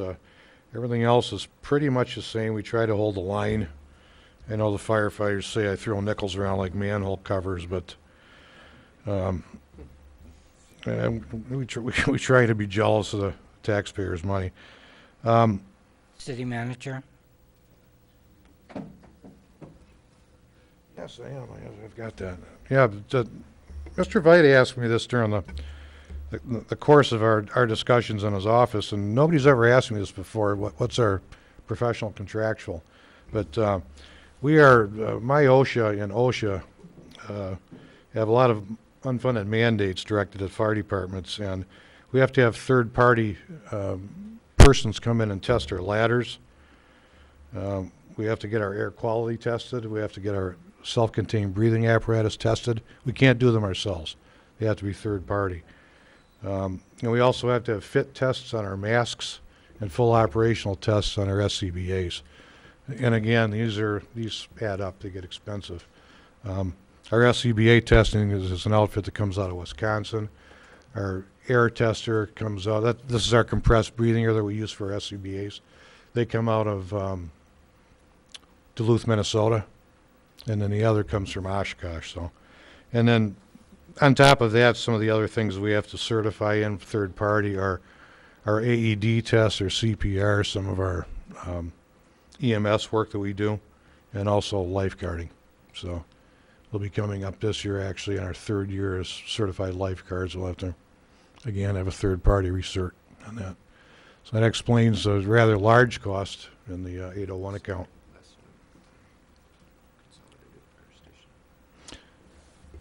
Any questions at it before we talk a little bit about a fire station? Commissioners, anything at this point? Seeing none, you still have the floor, Chief. Thank you. Several commissioners approached me at the open house and inquired about the possibility of a consolidated fire station. So I got out, shook the bushes pretty hard, talked to architects that specialize in these stations, talked to a lot of chiefs through my listserv and on the telephone to find out the cost of new fire station constructions going nowadays. I proceeded on the assumption, this is my assumption, correct me if I'm wrong, that considering that the location of that fire station would probably be on Spring and 7th Street, it's going to be a very high visible place on 7th Street on a thoroughfare there. So my assumption is that we were going to build something substantial, that it was going to be aesthetically pleasing, and it was going to be primarily a masonry and steel constructed building. A little bit different from what is being built out in the township and what recently was completed out in Munising. Now, the square foot costs of a building that's been designed by a specialty architect, that is between about $290 and $320 per square foot. That's today. So essentially, we're looking at a 15,000 square feet structure and probably in the $4.5 million area to construct that station. One of the things that I looked at along with that are the, what do you call it, the hidden dragons list? Sleeping dragons or hidden dragons list. And I see, yeah, liabilities of $38 million alone, and I don't think that list is complete. So, you know, getting some time to reflect and think about it a little bit. The 4.5, and that's in today's dollars. That's not in the construction season 2 or 3 years down the road, which it takes about that long to get it on paper and to get the site work done and get it built. I'm sure we'd be looking at $5 million plus to consolidate. Considering the efficiencies that would be gained by closing the 2 stations and going into new, yes, there would be.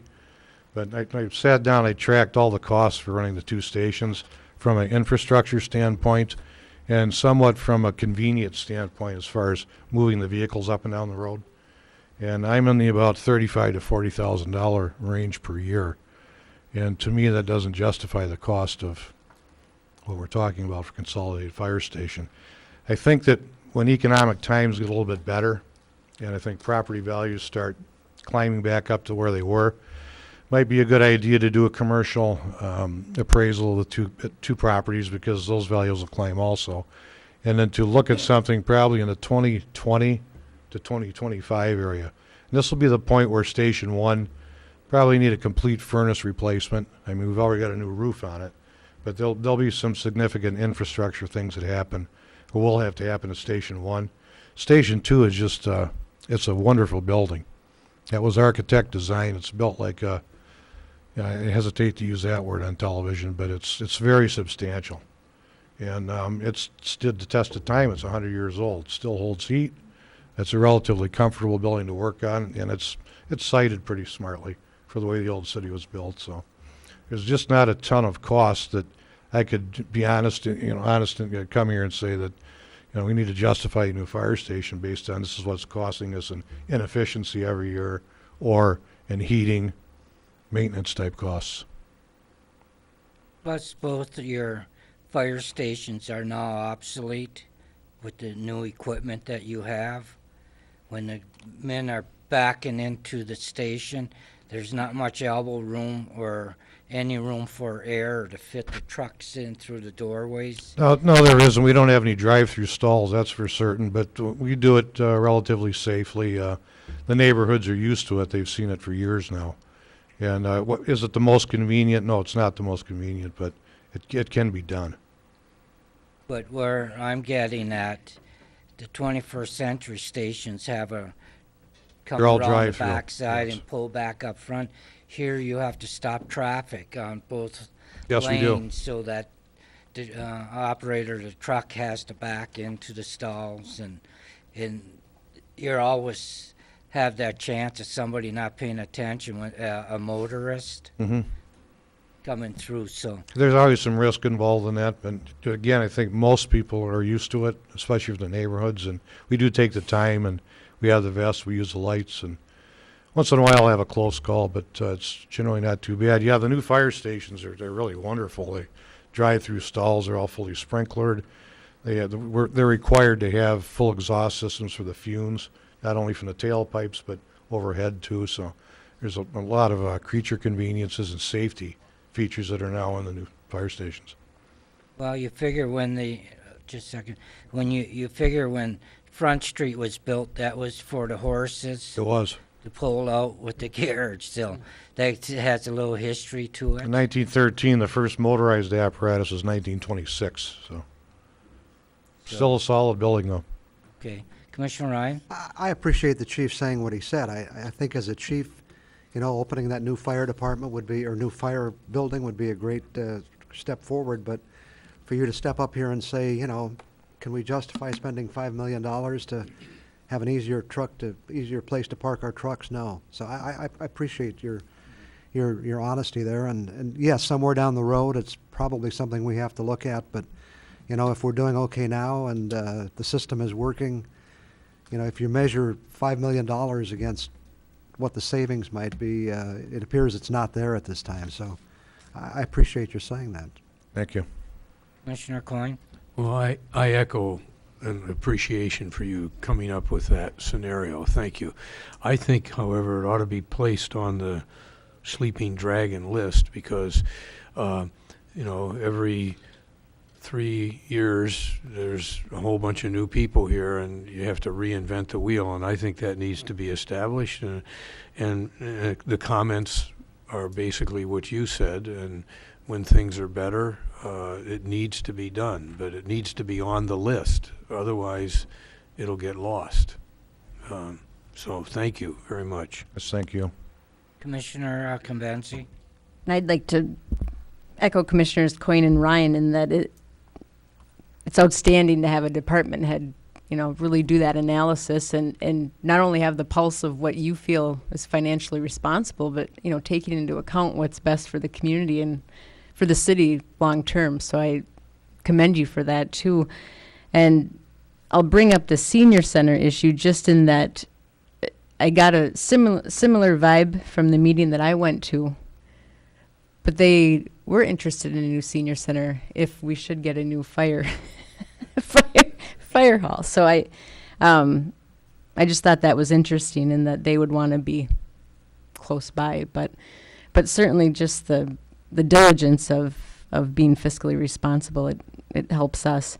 And two other things I just want to comment on, and that is the fire department has an ongoing presence in the schools, and just like the police department, it's invaluable. The kids look up to, our guys that are constantly in the buildings doing safety, educational stuff, just being around, and it's such a positive thing. And I do hope that you'll give us a little briefing on perhaps I know there's like a high school training or a program you're looking at. Cadet program. Yes, and so, but the only thing I want to say is I did appreciate all the history and the pictures you had at the open house. I thought that was great too, so. I believe Mr. Veit and I are going to have a substantive discussion on the cadet program in about 10 days. Commissioner Nemi? Thank you, Your Honor. One thing I want to say, though, is we need to remember that land that we set aside needs to be set aside for future commissions. So, 3-4 years from now, they don't sell it off, and we as a city need that as a potential site for future needs, and I think it's important that. It is perhaps- surveyed, and that commitment is on record. Perhaps in the Sleeping Dragon list, maybe that could be a footnote, new fire station at such and such in the roundhouse, so that people understand that that's what we want to do down there, because it's an ideal location. And I we've think got so. the land and- Yeah, we're very central to the city. Any other commissioners? One final question, I think. We see all the things that you do, and I know Johnny and I had the pleasure of attending an emergency exercise with the chief they had it was a radiological device at the power plant, and I've said this before, and I have to say it again, that there's nothing our city cannot do to protect its citizens. You hear the people in New Orleans grousing about, well, FEMA's not doing this, FEMA's not doing that.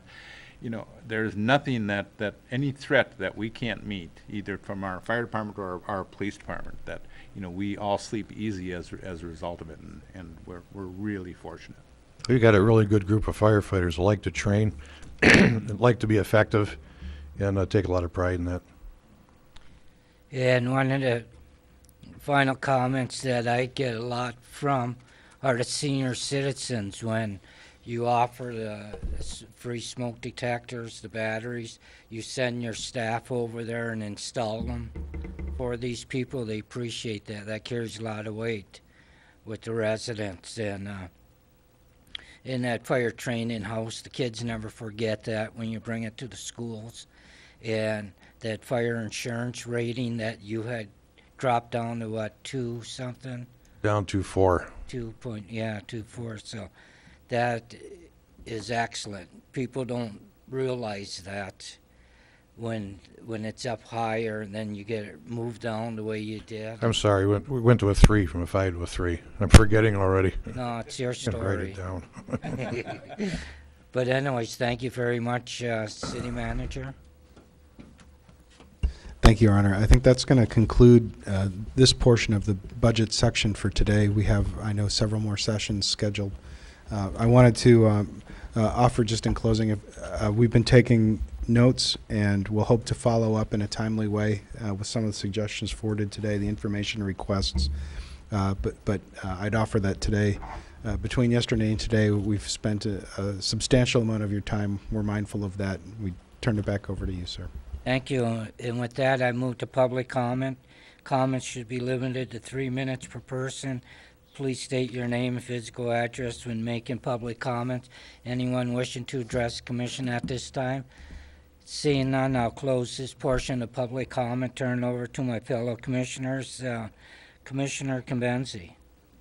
The only comment I guess I really wanted to point out too that does have to do with the waterfront safety. I think it's a wonderful program, and I do think there are some statistics in there that I'm hoping Mr. Verito will look at as far as how many deterrents we had last year at Picnic Rocks, as well as the safety mechanisms that we have in place now. So I just want to commend that program, and I thank Chief Belt for certainly putting that in place.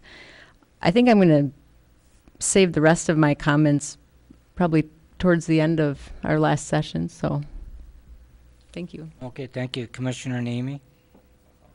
Thank you, Your Honor. I'd just like to thank Bill and Gary and his staff and the department heads. I think, we're fortunate as a city. My entire tenure on the commission, budget time has been fun, but it's been simple. We've never had, challenges. We've never had hard decisions like other cities have, and I've always enjoyed it. But it's, we're spoiled, and I thank you for that. Thank you, Commissioner Nemi. Commissioner Stonehouse. Comment being, it's been a long day, a long morning, kind of a marathon drill through the budget, and I do appreciate the forbearance of not only my fellow commissioners, but also the staff presenting. Thank you for a job very well done. Thank you. Commissioner Ryan? Yeah, I appreciate what we've heard so far, and this is just one of 4 meetings, so I said pretty much everything I wanted to say during the meeting and may have some comments at the end, but I'll save them for the end of meeting number 4. Thank you. Commissioner Coyne? Great job, and thank you all for your presentations and preparations. Thanks. And with that, Wednesday, May the 1st, 2013 at 8 a.m. We return to the City Commission chambers. I invite the residents of Marquette to stop on by, listen to what's being addressed during the budget meetings, and especially the sports presidents of all the different events and organizations in City of Marquette.